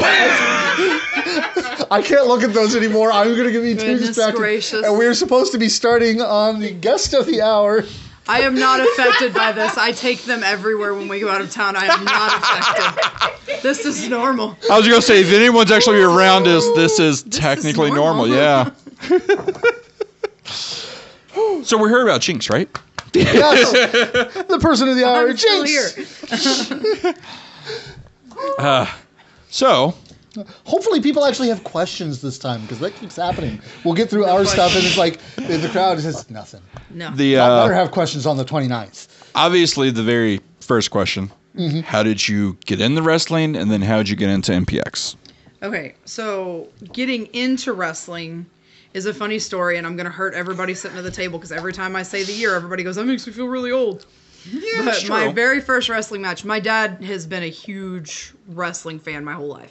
Like, he was, like, original, like, Macho Man, Ultimate Warrior. That was his, like, Stone Cold's his favorite of all time. Like, he was original wrestling when it came apart. Yeah. And my very first match, I was 5. And my mom was very upset about this until she died. Her very first match was No Way Out 2000. And the very first thing I ever saw was Triple H put Cactus Jack through the top of the cage. It's the very first thing I ever saw in wrestling. I was 5, and I was like, that was really cool.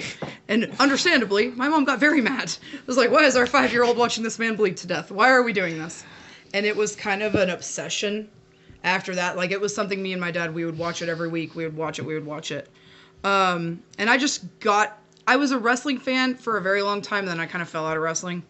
And then in about 2018, I got big back into wrestling. And I remember we went to an NXT show, I believe at Southside Ballroom. And because I had been there, you know, Facebook does that weird thing where it just knows where you are and gives you stuff. MPX popped up, and I was like, hey, Dad, this is like right down the street. Can we go check this out? The Southside Ballroom was the NXT show, right? Mm-hmm. Yeah. Yeah. I was there for that. Yeah. We sat like 3rd row, and it was very cool. And then MPX popped up, and I was like, well, this is a local show, and it's way cheaper than buying these WWE tickets. Can we go check this out? And I'm pretty sure it was at that show that was one of Athena's first NXT appearances, and everyone chanted "Welcome Home." Yes. And that was great. That was phenomenal. Mm-hmm. So we came to MPX, and I'm not calling out names. The very first match we saw, we almost left. After that, I will go deeper into that after this if you guys want. We almost left. We were like, I remember us looking at each other going, what is this? And you hadn't seen independent wrestling before that, right? No, I had not. Yeah. No indie wrestling before that. It's so funny. Back then, I thought the closest thing to indie wrestling was ROH. Because all I watched was WWE. So back then, I was like, oh, this is different. And now I look back and go, oh, geez, okay. But yeah, so we were like, okay, we'll stay till intermission. If it doesn't get any better, we'll leave. And the very next thing, Malco came out and cut his promo on Wally Darkman. And we sat down, and we were like, whoa. And then after that, I believe it was the Greatest Human Beings Alive, which was James Johnson and Stephen Kirby at the time, versus The Cool, which was King Cole and Kiefer Bartek with a man bun. Love you, Kiefer. And I cannot remember who the third team was, but it was a 3-way. And it was, it was Dimitri and Schaefer, because it's the night they won the belts. Yep. It was phenomenal. And after that, it was kind of like a wrap. Like, I came to that, and my dad had to work, so I came to the very first Friday show, which was Jurassic Park, by myself. Fuck you, Sky. He revealed who the first one was. That's one of them, yes. That was one of them. It's the night he popped the wall. Yep, that was my very first match I ever saw at MPX. I'm still here, though. But, yeah, and then I went to my very first Friday show, and it was Jurassic Park, and it was wonderful and hilarious. Mm-hmm. And I asked Michael Cole to scoot over, and he almost fought me in the middle of the crowd because he didn't want to move in his seat. And now that's one of my best friends. Yeah. And it was kind of history from there. It was every Saturday, every Friday show, So I was going to say, I've been around since there was Friday shows, guys. That was a long time ago. Yeah. Mm-hmm. I was going to say, you were next to Austin. You were the first person I made friends with the new MPX addicts and the new MPX building. So, yeah, it's also... It's one of those... It's one of those that's very weird. Like we kind of talked about earlier with MPX family and stuff. It truly did become that. Like we even talked about it. Me and you both didn't like each other right off first. No, because back then I was such a, this isn't an insult. I was a mark, but not a knowledgeable mark. I was just one of those that just cheered for who you're supposed to and had no knowledge. And I was like, this guy's a jerk. Like, what is his problem? I was going to say, and of course, me and Austin immediately cheering for Impact players and like most of the heels. Yeah, and I remember being like, what is wrong with you? Like, why are you like this? And now you've become like my closest people. Mm-hmm. And also the simple fact, like you gave me my cat, like one of my favorite things in the world. I'm still so glad because I was very distraught that I could not keep that cat. No, you Isaac says he doesn't like Kyle either. No. It's fair. A lot of people don't, and I'm fair. sorry. You know, I wish Isaac liked me because I love him. I'm happy that most people are just indifferent to me. You cuss at his demon all the time. I do, and I apologize. But no, it was one of those where, like, my first time at the new building, it was weird to me because a lot of the older attics didn't carry over. And I lived in Maine at the time with the new building, and from what I had heard, they had tried and didn't like it or whatever. And then there was just this group that came, and they were so diehard. And it was, and a lot of people probably hate me for saying this, the newer building and the newer attics are so much more diehard than the old ones. And I remember when I came in town. Well, to be fair, I mean the newer attics don't have to be in Metroflex. It's newer, yeah. The building's way better. And it's not as hot as the old gym, and you can believe that. It's also weekly. I think that's another thing that helped. I remember coming in town for Rumble with my friend, and we came to one of the shows because someone messaged me like, "Hey, I'm winning the belt. You should come." And I was like, "All right, I guess I'll try it out. New building, whatever."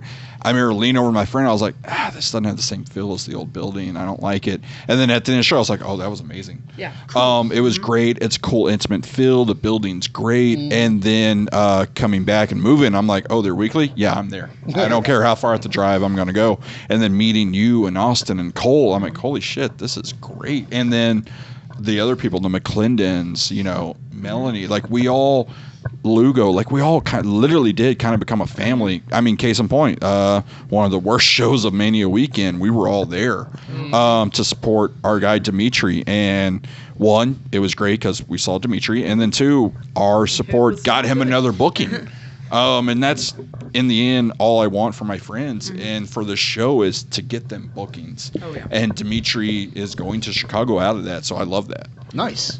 That's awesome. I'm glad something good came out of that. Yeah, same here. Yeah, that was a rough day. That was a rough night. That was just, I mean, Damo wasn't bad, especially for his fifth match. No, that was for a fifth match. Which was shocking because I didn't even know that. Yeah. So that was great. Just, there's already a very well-established Damo That was my name. biggest problem. Yeah. But no, and then there wasn't too many bad things. Country Air, I thought was all right. Oh, yeah, Tyler Jett and Marcus Rose as a tag team. Yeah.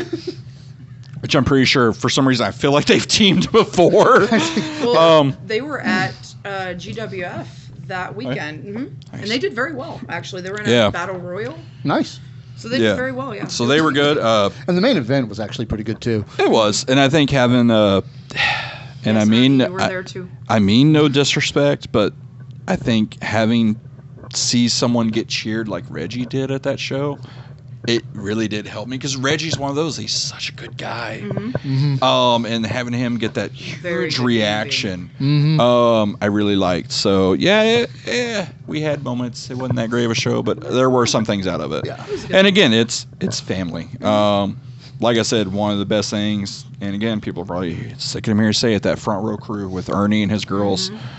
Best thing that happened at MPX in a long time. Definitely. So I guess, we talked about, you discovering MPX. So how did you decide to kind of get into the ring and training? Oh, geez. Okay, so pulling the curtain back a little bit. So I went to MPX. Just a tad. I've been going, consistently since the beginning of 2019. So 2019 to 2020, I was a fan. If you split that in half, I was a fan, and then I worked merch.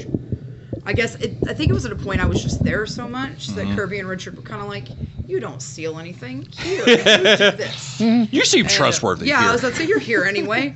I did merch, and then bless my soul, about 2 months into 2020, I went, I kind of want to train, and pull the curtain back a little bit. Up until actually towards the end of 2020, maybe about 6 months into 2020, I was terrified of Stephen Kirby as a person. He intimidated me to no end. I was terrified to talk to him. I didn't want to inconvenience him. Someone forced me to talk to him. He booed at me. He was like, "Boo!" And I was like, "Oh, jeez." And then I went to training, and now I owe Stephen Kirby a lot. Another one that we talk about, people too good for the business, and just a great soul that Stephen and Kristen, both of them. Although Kirby will tell you that, no, I'm not. Fuck off. And it's very weird. I'm the opposite. Like, I had no problem talking to Steven. Kristen terrified me. See, I'm backwards. I've always been backwards, and it's always strange to everybody because me and Kristen get along very well. I love her. I'm fine with her now, too. But, very first talking to her, I'm like, oh, you scare me. And it was... I don't know. I guess it's very weird. Like talking to you and Baby D also scared me because Baby D is one of those that was so good in the ring and also very believable. Yep. I'm like, oh no, she could kick my ass, and she probably could. Do not get me wrong. Baby D is one that I struggled when I started training. I struggled hard. I struggled. I still struggle. But I struggled a lot, and it was that first few months where you go, I'm kind of wasting everybody's time, and maybe I shouldn't be here. And she is the reason. She is one of the main reasons that I didn't quit, because because I tell this story. I was 6 the first time somebody told me I was too fat to wrestle, as a kid, and seeing somebody my size, my shape, that does it so well and so phenomenally and has no struggles, it gave me kind of that courage to go, okay, well, maybe I can do this and maybe I can be good at this. And then my very first ever match in a ring was with her, which was the coolest thing that has ever happened, because she was technically retired when we had that match, and she came back to have that match with me, and it was so much fun, and it was kind of cemented the fact that, hey, yeah, I can do this. Is it scary? Yeah, but I can. It is something that I can do, and I will be grateful for her forever. She is one of the best things to happen in Texas wrestling, and to me especially. She's still, honestly, I say that, not just women's wrestling, but also just, a whole litany of type of people. She just absolutely was an inspiration to a whole bunch of people. Oh yeah, she is, and it's even one of those where it's like I've said before. We talk about MPX pillars and MPX legends and stuff like that, and Baby D did, and it's a credit to her, and it's also credit to MPX management and the fact that a lot of people have issues with intergender wrestling, and I get some of them. But when you build and also have someone capable like Baby D, it's fucking believable. Beat a man exactly. I've said it before. And it's no disrespect to Matlock or people listening, 3 of the hardest chops I've ever heard are all women. It is Baby D, Thunder Rosa, and Lacey Ryan, a.k.a. Zoe Stark. Those 3 women throw the hardest chops. They rival Jackson, Moonshine, Matlock. They rival them all. Gabe. I haven't felt Gabe's yet, and I hope I never do. That's not an invitation. I hope I never do. It's totally an invitation. No, it is not. That is not an invitation. I've had a couple different people chop me. I've begged Jackson Stone to chop me. He won't hit me at all. That was when we had that match where Corey and I both tapped out. I was like, cool. Now I get to tell people that Jackson Stone tapped me out. And he's probably like, don't do that. I remember him going, I don't know what kind of clout you'd get from that, but I guess you can. But no, and I think that's another thing when we look at your training at MPX and the people you've been with, Kirby, Baby D, Jackson. You've had special trainers like Palmer and Athena. Chandler, I think, has been there a couple times. Hardakis has been a couple times. Yeah, which was super cool. And that's why I always say and again, people say I'm shill or biased, whatever. MPX has some of the best training. Oh, absolutely. Because of the people that come in, and it's not even just the people; it's the time they take. Like, there's been a couple trainings I've sat in on, or we've been doing interviews, like we did with Tatum. And one of my favorite things, I think it was the Tatum one. Just in the background, I heard Kirby go, "Okay, we're done. What do y'all want to learn?" And it's like, "Okay, cool. We'll teach you." And I think that one was. I think it was a young Red was like, I want to learn how to do a cutter. And then Kirby's like, cool. Chandler, show him. And just seeing things like that is phenomenal as far as the MPX training goes. And Kirby's very big on, like, when people ask us, well, who trained you? He hates we're not supposed to go Stephen Kirby. It's Metroplex Wrestling trained me. MPX trained me. Yep, the MPX training center. Because when I started in 2020, Kirby was always there, of course. Kirby's always there. He works himself to death. He works very hard. But if you go from Kirby down, Ryan and Tommy were the glue of training. For a while, it was Ryan, Tommy, and Jackson were the glue of our training. And the only reason I can chain at all is because of Ryan Remington. Yep. And the only reason I can take a flip bump is because of Tommy Becker. And it's just that support that, and especially that's 2 people too that when I started coming to MPX, like, because we have our character personas, and we have our this and we have our that, and that's two people that I never thought I would be very good friends with, but I love them both dearly and have become very good friends with both of them. And they also are part of the reasons that I worked as hard as I did, because there was a belief there. So who taught you to go straight to the ground and not hit the apron? I'm gonna blame my big dumb boyfriend on that one. When we talked about me taking that spot, he was like, "Yeah, just jump off the apron and hit the barricade." Legitimately told me to jump off the apron and hit the barricade. And Corey was like, "Please don't do that. Please don't do that."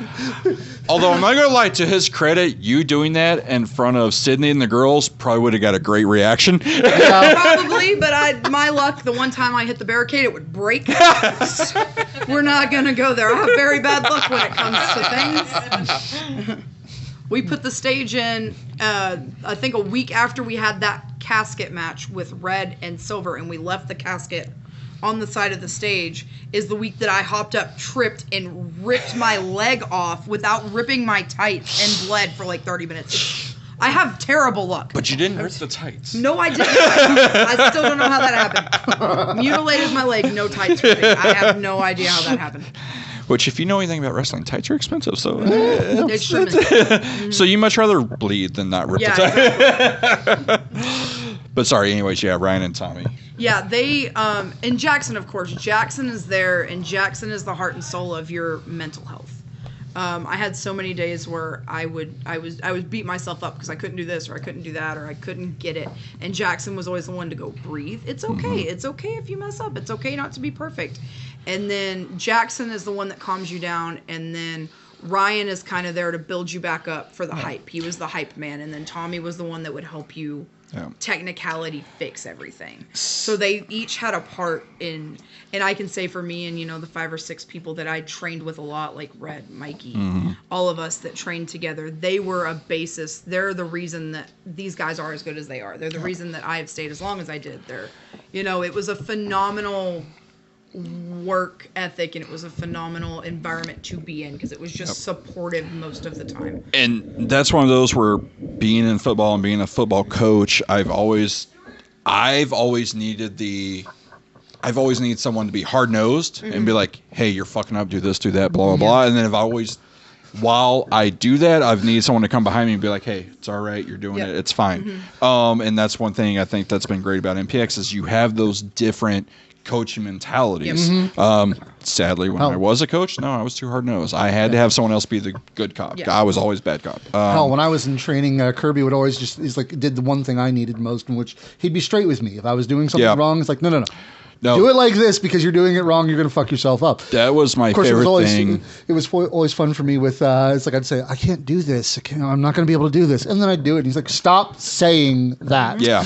No, that was my favorite thing about the 2 or 3 I went to was Kirby was always straight up on us. Hey, you have a lot of work. Yes, sir. I know. Cool. And then you had Ryan that I would do something. He'd be like, hey, try it this way. It'll be better. You got this. Never got to train with Jackson, but Jackson, obviously knowing Jackson and the person he is, he's always going to be positive and hype up. I love some of the stories I've heard. I love training when I did. Granted, I've just started back and we're working on that. But training when I did, because I started training and I had it, I'm not going to try to say I had it harder. I'm not doing a sob story, but I had guys in there. I trained with Casey Clay. I trained with Noah Navarre. I trained with Red. I was going to say, I was like, phenomenal very, very quickly. I was going to say, my first training class, the tryout, was Casey and Noah. So I was like, oh, fuck. That was when Kirby's like, hey, you're behind. I tried out with Fitz. Yeah, I was in a ring for a very long time with all guys and guys that did so well and were so good. Frankie says, see you guys May 26th. What that the fuck? Finally. So excited. I'm excited for that. Gabe gets his match? Maybe. I love that man. Possibly. Maybe. That's Rehab. That's bringing that up. Frankie is another one that has come in and taught us. And helped Christopher Hayden. Well, and just all these people, I just keep thinking of people that have come in and showed us stuff and taught us things. And that was something I was going to ask, and I hate asking it, but it's wrestling. Being a woman in wrestling, how I mean, you already have to overcome, given what you're Yeah. doing, but being a woman, you have to overcome even more, sadly. What was that like? Because at the time, it was a little bit before Morgan came and other girls. She had so. started, and then COVID hit, and she was out. For the majority of my beginning, we trained together a lot. Yeah. Towards before I took my break and before she got phenomenal like she is now. Mm-hmm. But we trained together a lot at the end. But no, it was pretty much, as far as females go, it was pretty much just me. Yep. Me and a bunch of the guys. And it was, at MPX, it was never really a problem. Right. Like, they never, like, guys like Red and Mikey and Iron Belly and all these guys that I trained with, they never treated me really any different. Yeah. The only time I ever got treated different was Casey Clay did not want to chop me, and then Kirby hit me harder than I've ever been hit before to show I could take it. I was going to say, that was another story I wanted to get to, Yep. because I didn't know if you Yeah. wanted to mention his name, but you had told me a story. You're like, I wanted to learn the difference between... I'm better than Hayden. You guys fight it out. Because that was a story That's a you match had I wanna told see. me Dexter was is together when Dexter was in for a while. I didn't and get to helped see us. that stuff when it you happened. wanted to learn the difference between snug and stiff I to make did, sure you yes, never wanted to be because taken advantage of in yes, the ring. because we, I believe it's the day that Adrian and Palmer were there. And we went over so many things, and the biggest thing was, well, if you get stiffed in a match, and Kirby was talking about it. And I made the mistake of going, well, what is the difference between snug and stiff? And he goes, I can't explain that to you. He goes, I can show you. And I go, okay, because I've always had that glutton for punishment. Right. When we learned headlocks, Ryan was like, well, this is the way to put an actual headlock in. When you, this is how it hurts. And he was like, if anybody wants to try it, like, and feel it. And I was like, I do. And he was like, of course you do. At least Ryan gave you an option. Dave just did it. It's the difference. But yeah, so I asked him, and he grabbed me and he hit me snug, and I was like, oh, okay. And he goes, and then this is stiff, and he hit me, and I heard colors and saw lights, and was kind of like, oh, I did not fall down though, so I'll take that win. But it was an experience that I don't regret having. I feel like everybody needs to know the difference. I want to see it. I was about to say, what are we? School of House Rockers. Oh, jeez. Schoolhouse Rockers. Yeah. Schoolhouse Rock. Hello, Tommy Dean. I love Tommy Dean. Tommy Dean's one of my favorite. Oh, wait. people. Are we getting regular Tommy or drunk Tommy? That's one of my idiots. Yeah. Yep. At this point, I claim all of excessive violence, and then there's a couple like. I was going to say, like, Jinx Miscellaneous is the idiots. unofficial member of excessive violence. Those are Yeah. dudes. No, that was... I think that's when I realized that was one of the first times like, oh, she can murder and kick my ass, was we were at ACW, and there was someone talking to your idiots, and she goes, no, those are my idiots. I will fucking kill someone. Yeah, I'm like, those are oh, my shit. They're idiots, but they're my idiots. And that's kind of like last week we were gathering stuff up to leave, and I grabbed Sky's things, and Corey's things were right under him. I was like, well, I'm getting my idiot stuff, and I picked up Sky's, and I go, oh no, I have two idiots, and I picked them up and took them outside and put their stuff with them. I forgot I have two now. And that's the weirdest thing now at MPX is somebody will go, well, you're dude, and I have to go, Which one? which one? The What relationship are we talking? legitimate one or my work one? Like, and that's been something too. Like, Jinx came about because I trained for a long time, and Boss Man called me one day and was like, well, I have this idea, and I was like, cool, man, I'm down for anything. He was like, you're super creative, I think you would work here. And I was very not reserved about it. I was wary. I was like, okay, I don't know if we're gonna mesh, because I had met Corey, but I didn't know him. And I will say now that is easily one of the best things that has happened to me at MPX is Corey Constantine. And everybody that watches him, you don't understand how good he really is until you really know him. And he really is an underrated wrestler. And I wish more people realized how good he was, and he is part of the reason that Jinx is as good as she is. Well, and that's something we had talked about last week. I had said, I was like, this is that match, the four-way, was a spotlight for Corey to excel, and I think he did. Like I said, most of my memorable moments of that match involve Corey. Yeah. He did so well, and I think part of that, like you're getting to, is it wasn't. I think the thing I think was great was, one, management trusts you enough to be creative enough, because that was not your original character or intention or anything. No, it was not. And not at all. Like I said, no, it was completely different. You can go into it if you want. I was actually told not to do a character like that. And then I was told be the creepy goth chick with the face paint. I went, I could do that. But yeah, Jinx has been a lot of fun, and I think I had the courage to go back into actual training because being Jinx and being out there with Corey has given me the confidence that I didn't have when I was just training, because now I know I can go in front of people and I can be a character and I cannot freak out. Yeah.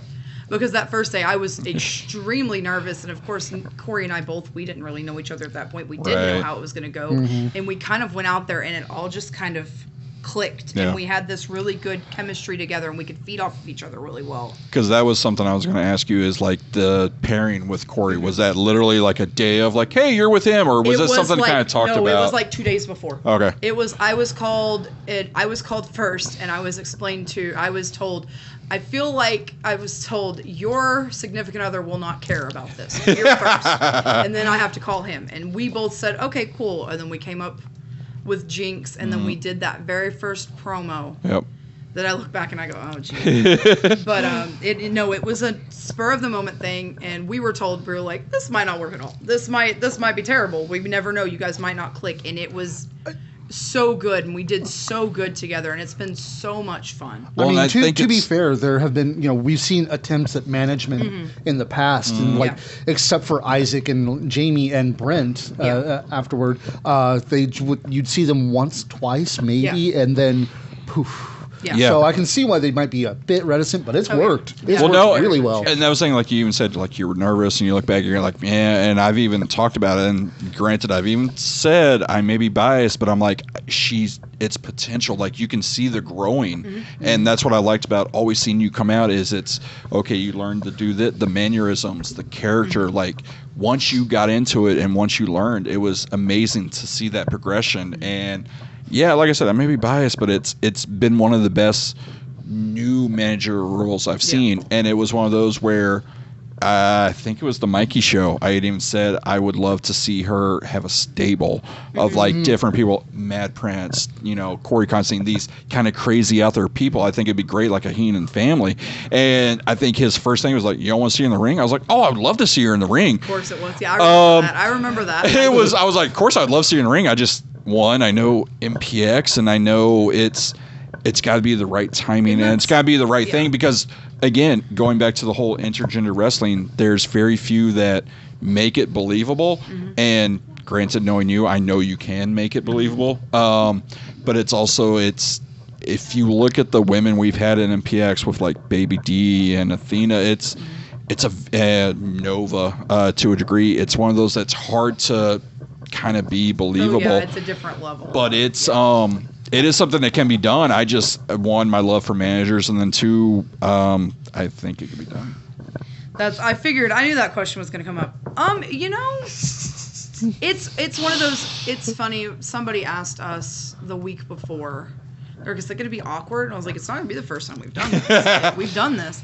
And not really, no. I mean, technically, he kicked you in the face to eliminate you at Squid Games. It was a forearm, but yes, he sure did. It was forearm. He sure did. It originally was supposed to be boot, and I think it got changed. It's not really, and it's funny because, like, I go with, Hardakis is really big on, as a person, he has his shoot person, and he has his Hardakis. Yep. And they're two different people. And I try really hard to do that with Jinx. Yeah. Like, there's Taryn and then there's Jinx, and they're two completely different people. And which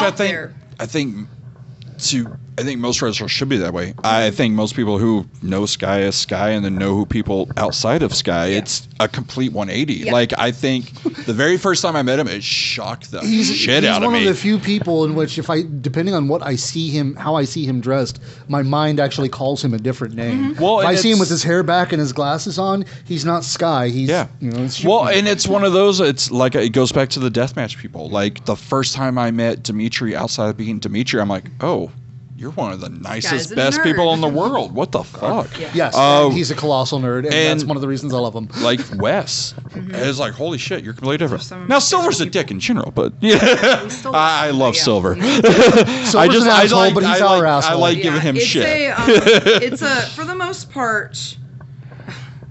There you go. You got him started now. For the most part, in a match, I try to stay in the Jinx mentality. I will tell you, when they went up for that top rope crossbody, and I am in my Jinx persona in her voice, and I go, be careful, and I have to remind myself to go, Corey, Be careful, Corey, because in my brain I'm going, everyone please be careful because I don't want anyone to die on this move. And any top rope things he does scares me. That's a 6'5" man. It's terrifying. Oh man, Sky, you should have heard him calling you a teddy bear earlier. Are you sure? I'm pretty sure he's 6'5". You might be tall. You might be like 6'7". There's no way. There's no way. But no, that's the other thing is, I think. Tommy Dean, you are not a piece of shit. Don't call yourself that. Yeah, you're really not. I love Tommy Dean. Yeah. I'll let her take care of it. I agree with her, but you know. No, I always let her fight my battles. Fuck that. I'll hold your purse. But no, that's the thing is like when you talk about that, like you're kind of worried, you know, obviously significant other and stuff like that. To me, it was always I always watched you on camera. So I was like, oh, how is she going to react to this and that? Yeah, because the very first show I ever filmed, the main event was Dimitri and Sky in their blood feud with the scary Legos. And the thing is, we had talked about it, and they asked me, they were like, hey, we need somebody to film. Will you film? And I'm like, cool, yeah, that's cool. I wanted one camera anyway. And they told me, they were like, we'll have somebody come out and take the camera from you at the main. Well, the guys were already in the ring when I can't even remember who it was coming to take the camera, and I was like, I'm already here. Yeah. Like, we're already going. You're like, nope, I'm good at this. And it's, you know, and it's funny because was it a little traumatic? Yes. But I tell everybody, like, it's been 3 years now. Every year it goes, I get a little less traumatized. And now I'm to the point I go, he hits the ground, I go, is he breathing? And they're like, yeah. And I'm like, okay, it's fine.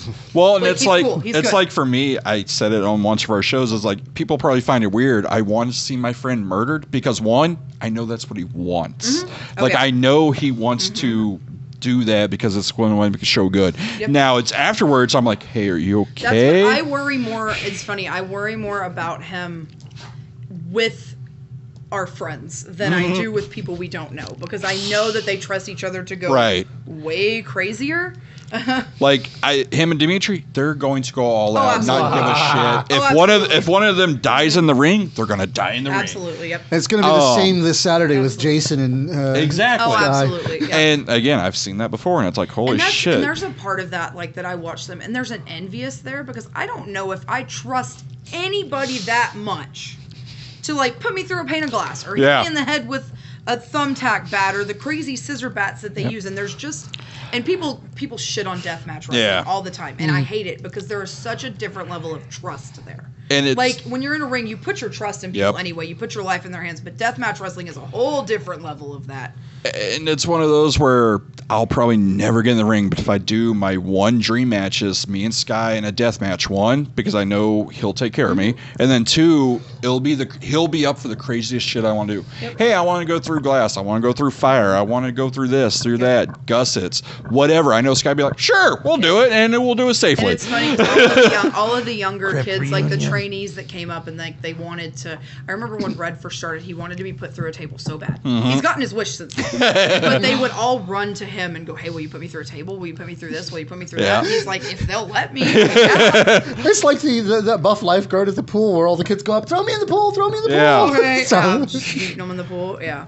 But that was the other thing. Like one of our first, I don't even think you were training at the time, but when we went to the deathmatch tournament. Oh no, I was not training then. Yeah, that was kind of. I think that was your first experience. That in was my deathmatch, very first deathmatch tournament. Yeah, and then seeing all the crazy shit because I remember the very first lights hit, and they come at you. You're like, oh my god, they're coming. Yeah, I had glass in my shoes for like a month and a half.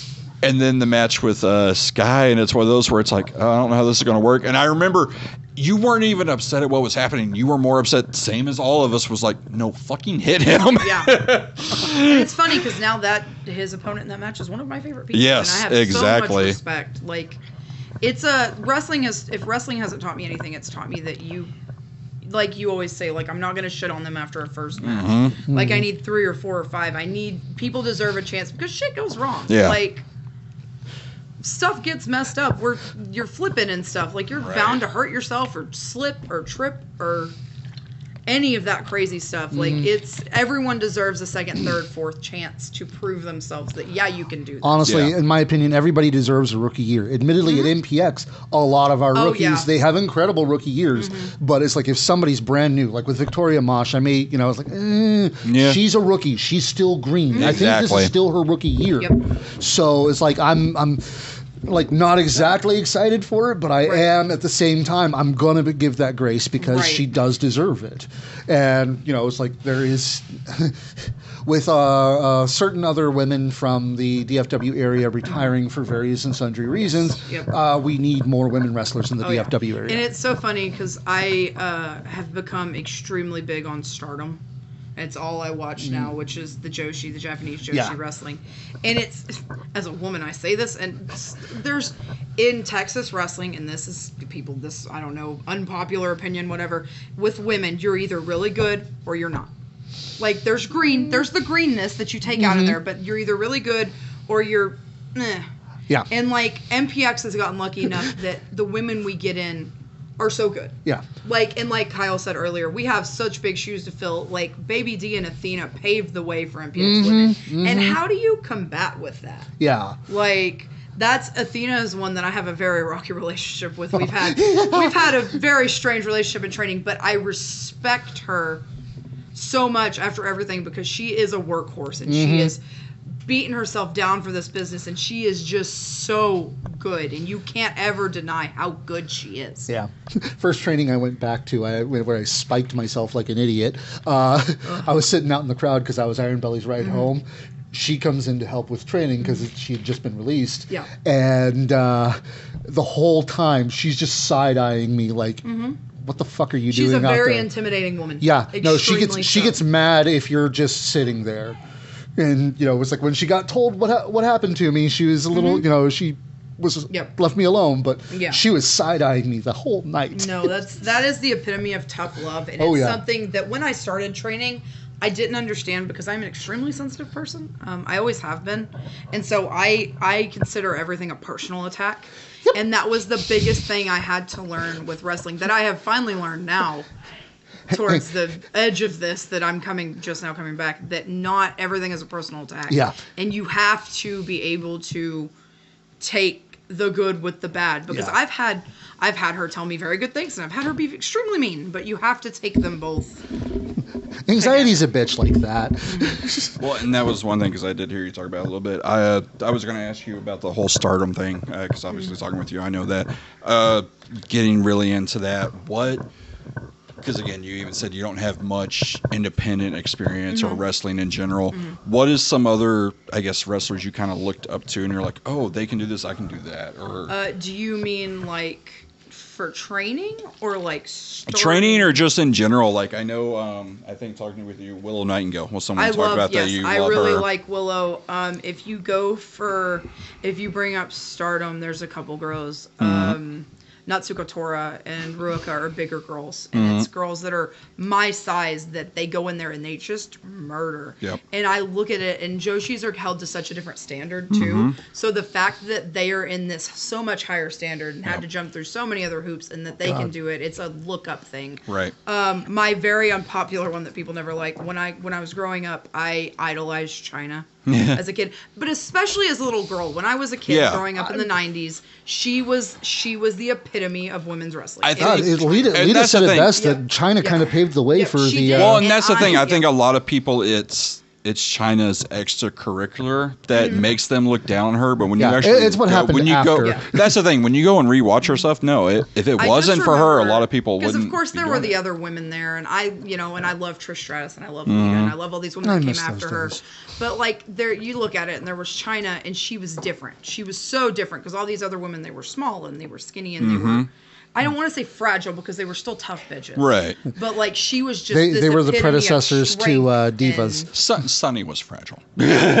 She was just strength, and I loved it, and I thought it was the coolest thing ever that a woman could go in there and just fucking gorilla press a man over her head and just throw him out. It was the coolest thing as a kid. Well, and I think that's the thing. Like, it is the age difference. But if you would have been, if you kind of would have been born in our era, like Alundra Blaze and Bull Nakano, fucking amazing. That's Bull Nakano's one that I have started watching now that I love, that I think is fantastic. If you go as far as I love Lufisto. Yes. Lufisto's one that I started watching not too long ago. I'd say about a year.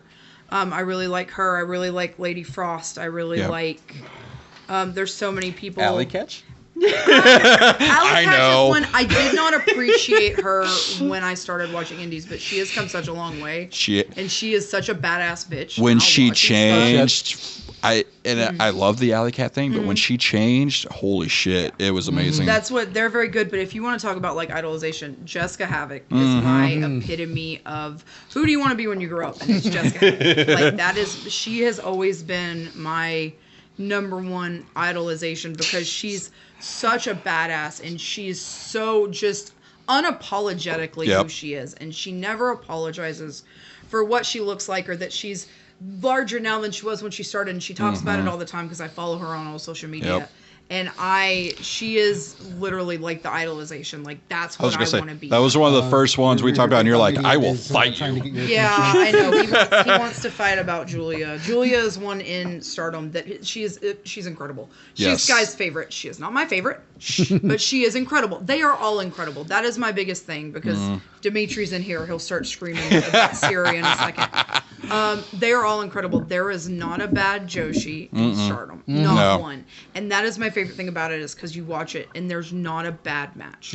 Like you never see a bad match, which is so weird because bad matches happen all the time, but it's such a higher standard. And it's like I've told people, it makes not even just women's wrestling, it makes regular wrestling really hard to watch because you expect...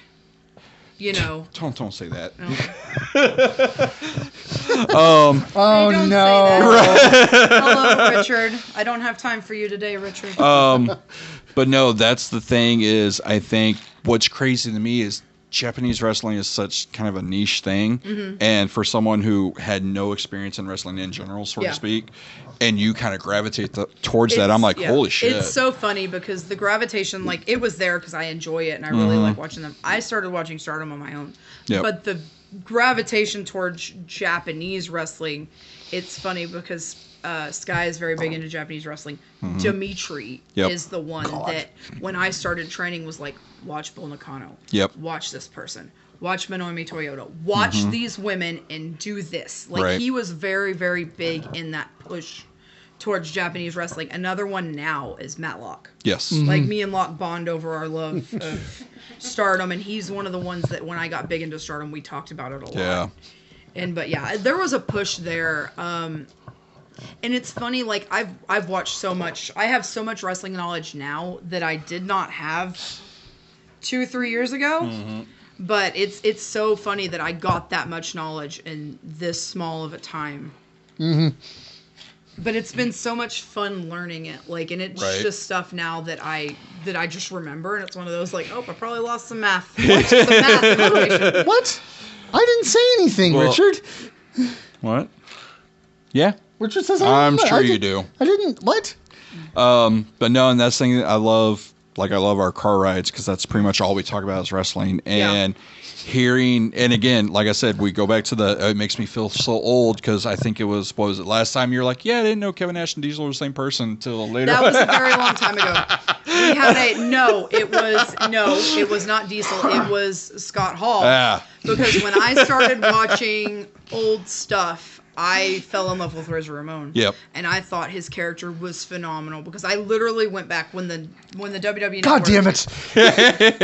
When the WWE Network was the original before Peacock came and it all got weird. When it was good. I went back to the very first episode of Raw and just started watching it all the way through. And Razor Ramon was phenomenal. And I loved him. And he was my favorite. And I had never, it was NWO era was a little bit before me growing up, so I really didn't see that. I got what Sky calls later Stone Cold, because I got Stone Cold after he'd already been injured and after all the stuff had happened. That was kind of where I came into like heavy DX and is where I came into wrestling. And it was just it was one of those things that I saw him on an NWO promo and I was like, hey man, that guy kind of looks like Razor Ramon. And it was him and Silver. We were watching something, and they laughed at me for like an hour. And I was like, I'm assuming it's the same guy. And I was like, I had never seen Scott Hall before. I had seen Ramon, but not Scott Hall. And now it's like, oh well, that makes kind of sense. No, and I think that's one thing I love about knowing you and talking to you and stuff like that is your growth and knowledge. I'm ignoring it. You guys are fine. He does not affect me anymore. I have defense. Thank you.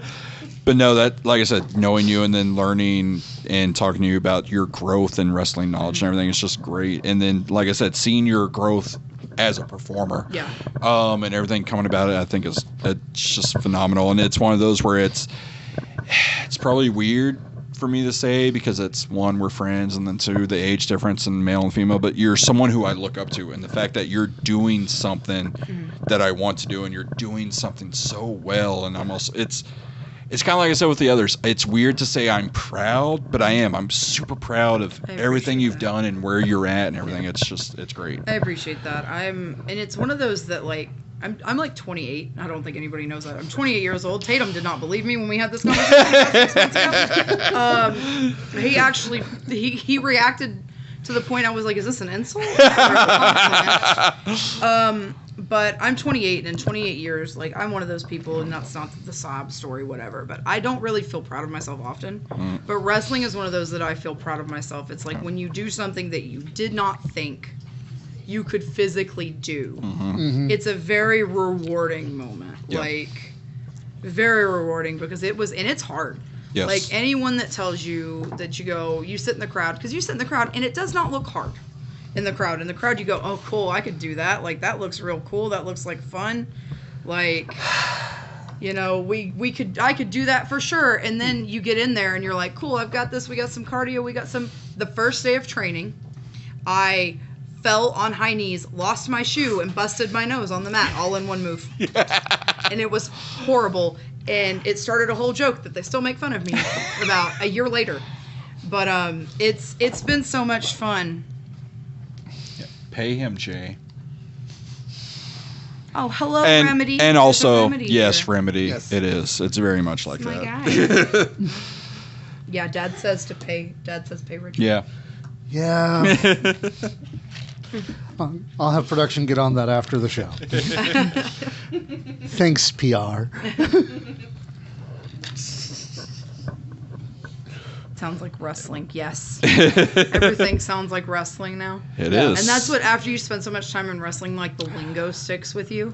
Now everything is a gimmick, which people used to talk about that, and I go, there's no way. And now I go, it's a gimmick, it's a work. And I go, what have I done? What has happened to me? Yep. Like Congratulations. Will Smith and Chris Rock. My dad looks at me like, what are you talking about? And I'm like, oh, I'm very sorry. I'm not used to talking to people that don't understand what's happening. I guess congratulations, you now speak Carney. Right? Which I guess, going into that a little bit, what was the transition of being a fan to dating a wrestler to being in wrestling? You know what's funny is or was it kind of all blended? It was kind of blended. You better pay him. Yeah. You pay him. Yeah. His dad wants to come on the show. Okay, production, pay him, because I want Isaac on this show, damn it. Yeah, pay him now. There you go. So I was say there will be another one yelling. And now PR has sent the message to Isaac. When I started coming, like I said, it's funny because backstory that nobody cares about.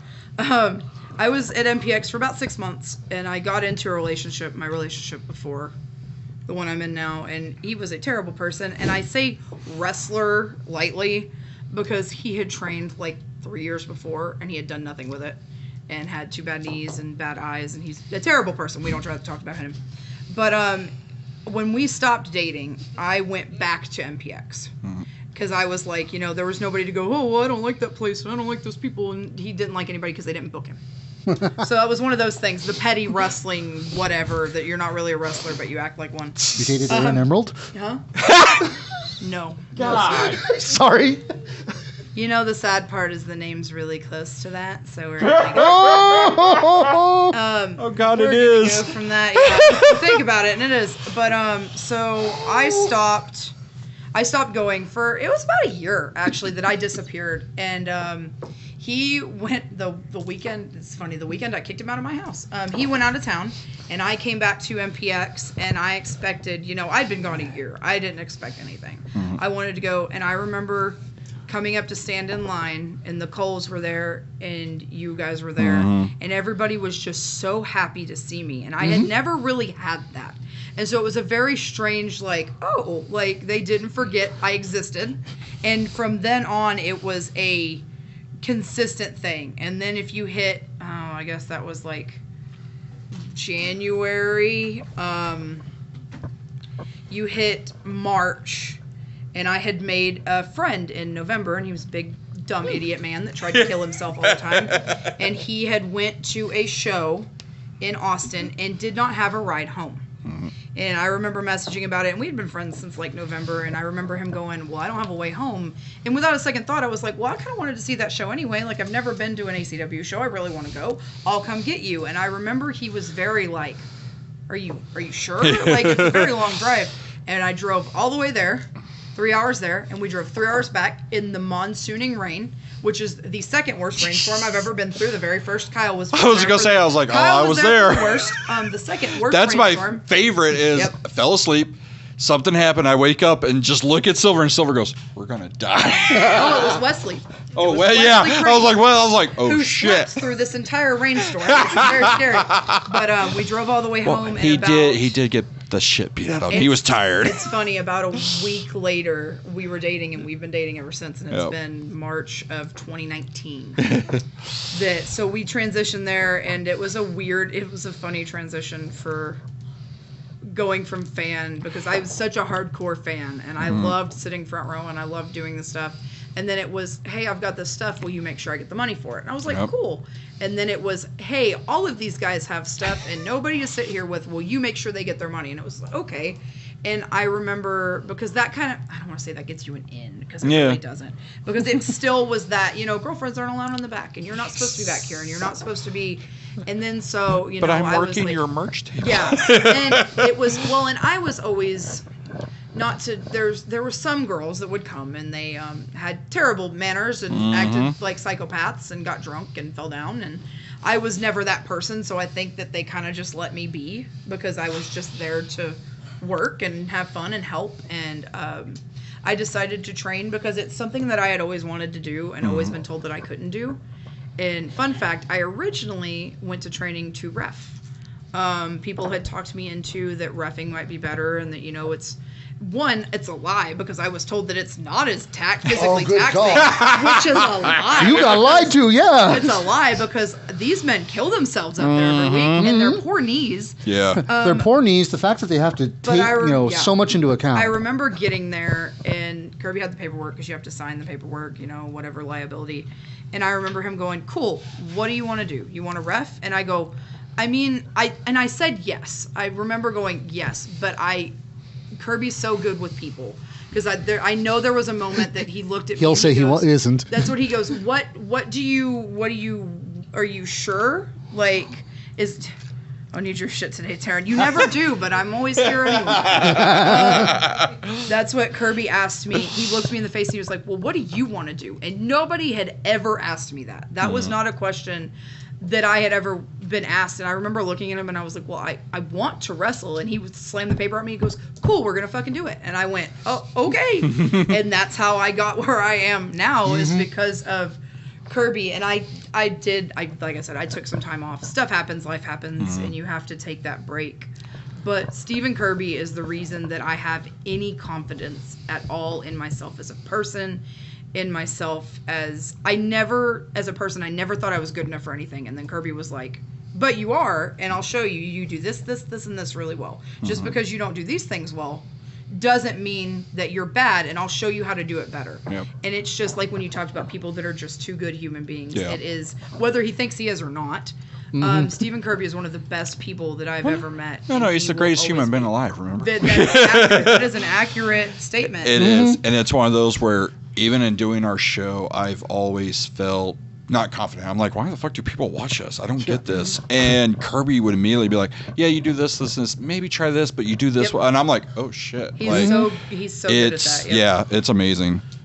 And he explained to me exactly why Rehab is so much more popular than Mainline is. Oh yeah, we've talked about it. Other than the fact that people are still in the arena when we start Mainline. So. But no, and yeah, it's one of those, like I said, just seeing your progression and everything. Like, and also, like you said, and you touched on a little bit, as a person, like you've gained so much confidence as yourself as a person. We've seen it through, and it's one of those where you talking about it, you played one of my greatest memories. Is I would always come in, see you backstage. I'm like, cool, Sky's here. Yep. And Sky messed me. He goes, I'm not going to be here. Okay. And then he's there to win the title. I'm like, first thing I did when we walked on, I was like, oh shit, she's not working the merch. They're really not here. Damn. I'll pull the curtain back there. That's because of Richard Hill. I was not allowed to stand out there. Right? I had to stay in the back because everybody would have known he was there if I was there. Yep. Mm-hmm. And that was the first thing I looked for. I walked in, I was like, oh, they're really not here. Damn. Okay. Yep. And then he came out, and it's one of my greatest moments ever in the history of wrestling because I saw my friend win the title, and it was great. Yeah, that was. I'm so glad you actually got to get that marked out. Yeah, that was. We don't talk about that. You know how when Council doesn't talk about Bruno, we don't talk about that. We don't talk about that incident. That didn't go very well. No, that was not fun for anybody. It taught somebody a very valuable lesson about don't even if you think they're safe, don't. Yeah. Because it was an offhanded comment from me that got him in trouble. Yeah. So yeah. Yeah, that was yeah. We did have one question earlier. I don't think we ever got to it. How'd you come up with your name? It's very unique. It's funny, and we'll kind of open my nerd book here for a minute. 'Cause everybody has one. When we started talking about names, I wanted something short, but I wanted something different. Mm-hmm. And I remember putting out 4 or 5 different things, and it was like, no, absolutely not. That's stupid. What are you doing? And I came up with Jinx, and it's funny because I love her character. And you want to be technical, management came up with the idea for the character. I just brought her to life. If anybody watches it, Arcane. Mm-hmm. Yep. League of Legends, Jinx from League of Legends. I was wondering, was it League of Legends or was it Pokemon? It's kind of what Jinx's character is based off. Because if you watch it and you see them, she literally is the same, the outcast, the wasn't important, the, found a family in the weirdest of places and the weirdest of people. And yeah, that's the biggest thing. That was one of the biggest things that it came from was the character of Jinx from, I guess you can call it League of Legends, Arcane, whatever you want to take it from. She is where that came from. There's my nerd book for today. Kind of open that. But that was the biggest thing. Hold on, there was another one I saw. Yeah, it was. It's about the face paint. Like, did you already have the idea? Did the crazy come in, Corey? When I got the call and was asked if I would be okay managing with Corey, I was told that we needed to look like we belonged together. We needed to look like a unit. We needed to look like. I didn't need to just look like another person out there in a suit with a client, which works for a lot of guys. Like Brett McKenzie does it effortlessly. Yes. Jamie Aller, effortlessly. With style. Isaac Mazer, the best manager in the game, effortlessly. And even then, you can kind of look at the difference that Isaac changed from when he was with Hardakis to when he was with Sky. And Jinx was different. She wasn't really... She's a manager, but she's not really a manager. She's kind of just like Corey's friend that's there going, you got this. And they never got this. But she's there anyway, supportive. I believe in you. She said, I believe in you, friend. And it was they need to match. And so it wasn't really every week I kind of just free decide what I'm going to do. I pick colors and Corey and I will kind of play off of each other. Like I'm usually painted first because I get there first because my dude has a really long drive down here. And I'll be painted first and he'll paint to match what I've done. And he lives further from me and they do. Yeah. It's a far drive. And that was the other thing with training. I was like, oh man, you drive quite a ways for that. I sure do. I live in Forney, so it was about an hour here today and it's terrible drive down here. We appreciate that. Yes. No, it's fun. It's and it's never, we're losing traffic. It was that I hit 4 wrecks. One on every highway I got on was a wreck today. But yeah, so it was, do you like manage Corey? Like I talked about this a little bit earlier, I was very nervous when they put us together because, I knew Corey, but I didn't know him, which is a statement that says a lot with wrestling. And that first day we talked a little bit, and it was awkward, of course, because you just met somebody, and now you got to put paint on it. You got to go out there, and you've got to be best friends, and you've got to. But we went through the curtain, and it's so cool because there was nobody better than Tommy Prince that I could have played off for that first role. Right. Pulling back that curtain, Tommy Prince is one of my favorite people in the whole world. That is gives good hugs, right? Yes, he gives very. I was going to say hugs. it's real easy to come to that conclusion in the whole world. And it was so fun, and we didn't know how it was going to go over because it was, we're going to kidnap Hilda. Very first match, we're taking Hilda. And I was like, I mean, okay, we'll do it. And I didn't know how it was going to go. And the best memory I have is as soon as I touched her, that whole crowd just instantly went, what the hell? Like, hold on a second. And it was just hatred. Yep. And that's been my favorite thing for Jinx, because she really does not have to try that hard to get the heat. And it's mainly who we're against. Like, we were against Jackson. We're against Tatum. We're against, these people that I think we've had one match where we didn't get booed, and that was a guy that had come in. It was a very good match. It was a very good match. King Kizzy. Yeah. And he was very good, very nice guy. But that was only because they didn't know him. Right. Yep. But for the most part, when you don't know him, you revert to Freebird rules. Jinx and Corey are the troublemakers. But Corey is part of the reason that I have the confidence that I do. Because like Kirby gave me my wrestling confidence, Corey has given me my character confidence. And it's not even really anything that he did. It's going out there and having somebody with me that I know's got my back, that I know I can play off of, that I know if I throw energy out, we'll match it. And like we matched so well that very first promo we did with Brent and Casey. That was so much fun, and we still watch it back and go like, it was. I love Corey. I hope he gets all the things in the world that he deserves. He deserves bookings everywhere. He deserves title belts. I was going to say he just won a title recently. Yeah, he deserves. He's won a couple. He is He is a fantastic human being. That's another person that like is too good. I guess for wrestling. Two things. The first one we'll touch on because you did touch about the whole touching Hilda and the Brent tie. When did Jinx become a klepto? Like, that was kind of a management thing, and I think originally it was the Hilda thing was because we're crazy, right? And she talks to Tommy, and I want to be friends. Like I need a friend. I don't have any friends. I have Corey. I want another friend. And then with Brent, originally I think it was really just to fuck with me. And I was so excited because I love Brent McKenzie. Brent McKenzie is my guy. I look up to Brent McKenzie. Brent McKenzie's helped me a lot with wrestling too. But it was a fun thing that kind of just spiraled into one of her character aspects that like, hey, you've got that. I want it. I'm just going to take it. It did not work out too well with Tatum Manning. No, it didn't. But we'll try that again. The gold chain will come home soon. What the other thing, going back to the face paint, how did you decide on the whole Cheshire Cat kind of thing? It was a half suggestion. Boss Man had the suggestion for the smile. And then it's the painting wise has always just been me kind of going, okay, like I'll just go from here. And it legitimately every week is just me going, okay, we got to draw some teeth. And then it goes from there. It literally and Corey's the same way. And he's extremely more impressive with it because he just comes in and does these whole dynamic face paints that are so good. And just a fun fact, he makes his own gear. Really? Yeah. Oh, okay, nice. That was like the coolest thing I found out last week. And that is really cool. That's like, it's fantastic. There's only one person who makes their own gear that I actually not impressed that they make their own gear, and that's simply because he makes everything. Yeah. Iron Belly. But yeah, he. I watched the man knit chainmail by hand, so you know. But no, I don't think. And this gives, oh no, I'm going to give Richard Hill props here. Somebody help me. This gives all the props to Richard because he threw us together thinking, hey, this might work. And it turned out phenomenal. And it's been so much fun. And there really is nobody better than Corey that he could have put me with to get Jinx to the level that she's at. Well, to be perfectly honest, my only current problem with your character of Jinx is the fact that it's contingent on Corey. Yeah, that's the biggest thing. And that's something that maybe we can move from in the future, which like that's a boss man thing. Yeah. But that's for now. It's Jinx kind of. It sounds weird. Jinx and Corey, they kind of are each other, and it's kind of a connection there.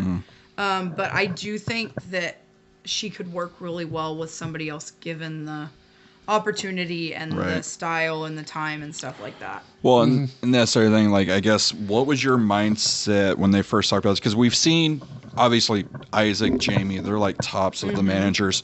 We had seen, and it's no disrespect, but we saw Eden come in and kind of go away. Was that ever a fear? It's like, oh, I'm only going to be here 2 months and then gone. Like, was that like anything in your mindset, or was it more of, no, I'm going to do it to the best of my ability? I wasn't really concerned about it. I'm just one of those, this sounds goody, whatever. I'm just happy to be there. Mm-hmm. And so when it was an opportunity to work on stuff and learn stuff and have this spot on a show that means so much, I ran with it. I was like, cool, I'll do whatever you need me to do. Anything, whatever you need me to do, I'll do it. And it just turned out so phenomenally well that it was so good. Like, it just, Because it's one of those where, like I said, the manager, like for the managers, there's very, very big shoes to fill, especially the MPX. Extremely, and extremely. We had just kind of come off, Brent's here with Tommy and Casey now. And it's like, obviously, he's a former wrestler that everyone liked, and then he stepped in the manager role perfectly. We saw James Johnson, someone who, at least me and you thought was great in the manager role, just for some reason never took off. Like I said, that's why I was talking about how it's like, except for like Brent recently, except for the old stalwarts, we'd seen a lot of, managers will show up, they'll be here for a cup of coffee, and then poof, they're gone. And it's like, I'm talking about, Eden, I'm talking about James, I'm talking about when Renfield. Yeah. I was about to say his other name. He died, okay? We don't speak ill of That's true. Yeah. At least he's got a new assistant to the Monster Hunter. Yeah, but he hasn't shown up. But no, that was actually, it was like, at least he went through his story. So I'm just like, we're seeing you, still here, sticking it out, and like, like I said, it's one of the things that kind of annoys me that you're so contingent on. And it's also, I think, like you said, it's the reactions. Like, immediately Jinx coming out and everyone loves it, and then she'll do something and everyone's like, oh, no! Like, like you even said. Every week they're surprised. Like, I think that was my favorite thing in your first appearance. Everyone was so happy. Yep. And then you touch Hilda and you just hear the gas. Yeah, it was just, they turned on me very quickly. That was a very quick turn. No, it was so great. I remember Corey and I getting in the back, and I was just looking at each other like, holy shit. Nuclear heat. Not only did that work, that worked. And it was even the thing with Brent's tie. No one likes Brent, but you went after the tie, and everyone's like, no, don't. Why? It was so great. I don't know if it was the tie or it was the fact that Hilda was being swung by the tie. That was my favorite. Yeah. I even mentioned on the show, I was like, I loved how she was hanging Hilda. Jinx can help Mr. Hill guide Mad Prince back to the right track. We don't need Mr. Hill's shit. No, thank you. I was gonna say, it's like they keep talking about, it's like, oh, you should have Jinx turn face and join up with Tommy Prince. It's like, no. Have Tommy and Corey team up. They're a tag team elsewhere. My favorite thing about Jinx is everybody's like, it's you've got heel, you've got face, you've got bad guy, you've got good guy. Jinx legitimately chaos. Just is there for Corey. Like, whatever Corey wants, she wants him to get, and that's important to her. And she really doesn't see anything she does as wrong because she's just trying to help her friend. It wasn't an... Your character's a kinder. It wasn't an it. It was a she. She was hung by the tie. Yeah.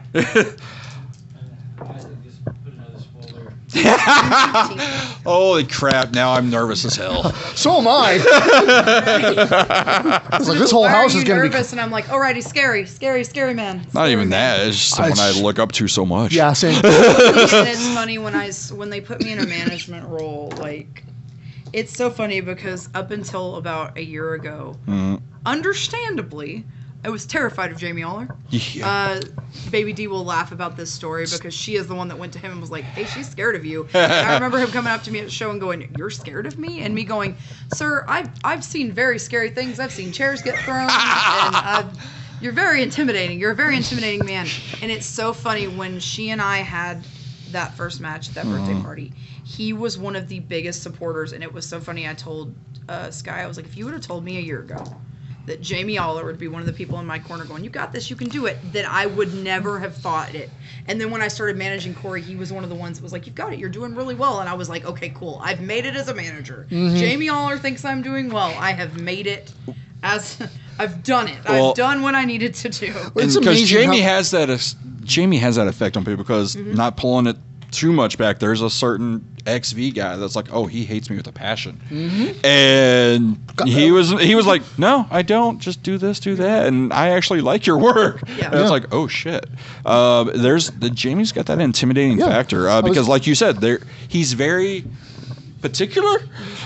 He's extremely professional. Exactly. There's professional, and there's through. things he likes and things he dislikes. Like if anyone watches his Facebook, anytime he actually talks about AEW, hates it. Yeah, because there are certain things that he's like, no, why did they do that? That's stupid. And then there's things be like, oh no, that was good. I was gonna say, it's like I trust his opinion as to why he doesn't like AEW. Or more than certain other people who talk. Someone getting their knee tore up all match and then just nipping up and shooting star press right off. I wasn't of it. gonna bring that up, but I was gonna say it's funny how many people think that Jamie's like this horrible, scary person. No, it's like, oh God, he hates me. Oh God, he's like, and Jamie will talk to them later, and it's like, no, do this. Well, there's a couple of people. They're okay. No, yes. Which that's almost everyone. Yeah.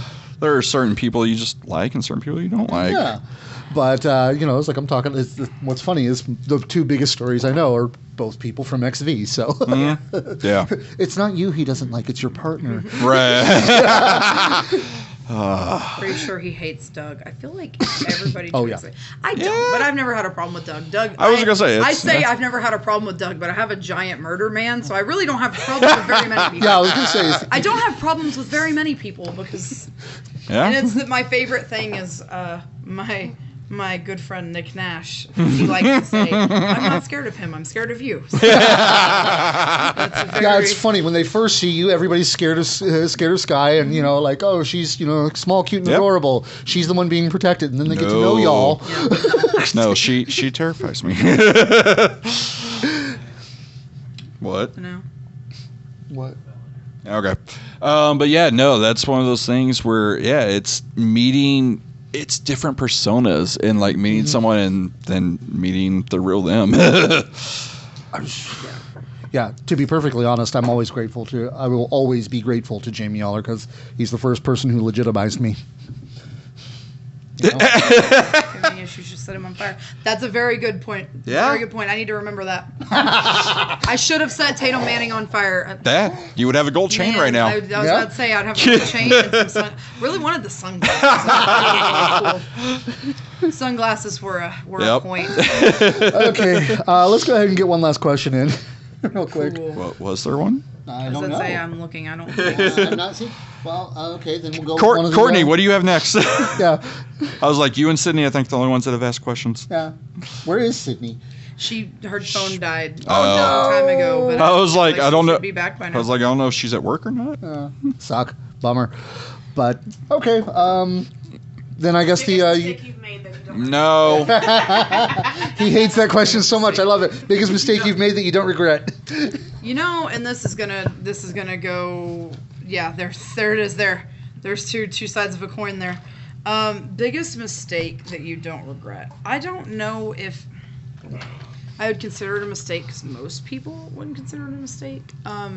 Training. Mm-hmm. I would say because it wasn't a mistake. Like granted, it hurt. My body hurts. My mental health hurts. But I do not regret doing it for the simple fact that it gave me so much more than it took from me. I was just about to say, I feel like, while yes, it's a mental struggle, it's also helped so much mentally. I mean, Yeah, even doing this has helped me mentally more than it's, Yeah. I think, damaged. And that's something that's very weird in wrestling. I think that's obviously the people we're around. Yeah. Having Jackson local Oh, yeah. and around is Jackson amazing. Stone is a saint of a human being. Oh, yes. And everybody knows that. And just to push that forward, Yep. like anybody that doesn't think so, you really need to look at yourself. Yeah. Jackson Stone is the epitome of, like we said, too good for wrestling. Jackson Stone is the too good for wrestling. I remember one time somebody made the mistake of trying to call him an unsafe worker, and everybody dogpiled him. Yeah. People talk about things that they're envious of, and Yeah. Jackson's always going to have that problem because not only is he so good in the ring, he's so good out of the ring as a person, and Right. the growth that he has had as a person is phenomenal. Like that's Yep. All right, so thank you very much, ladies and gentlemen, for Yes. joining us on MPX Rehab. This has been absolutely fantastic. Thank you for joining us, Thank Jinx. you guys for having me. It was a lot of fun. We had a female. Yeah. Right? So despite what people think. I was going to say, that's another box checked. I mean, we'll check calculator. Make sure you check in next week because I've already spoiled it a little bit for some people. But next week we're gonna have an all-star. Yeah. Get your game on. Go play. Mark out. See y'all Saturday. Bye.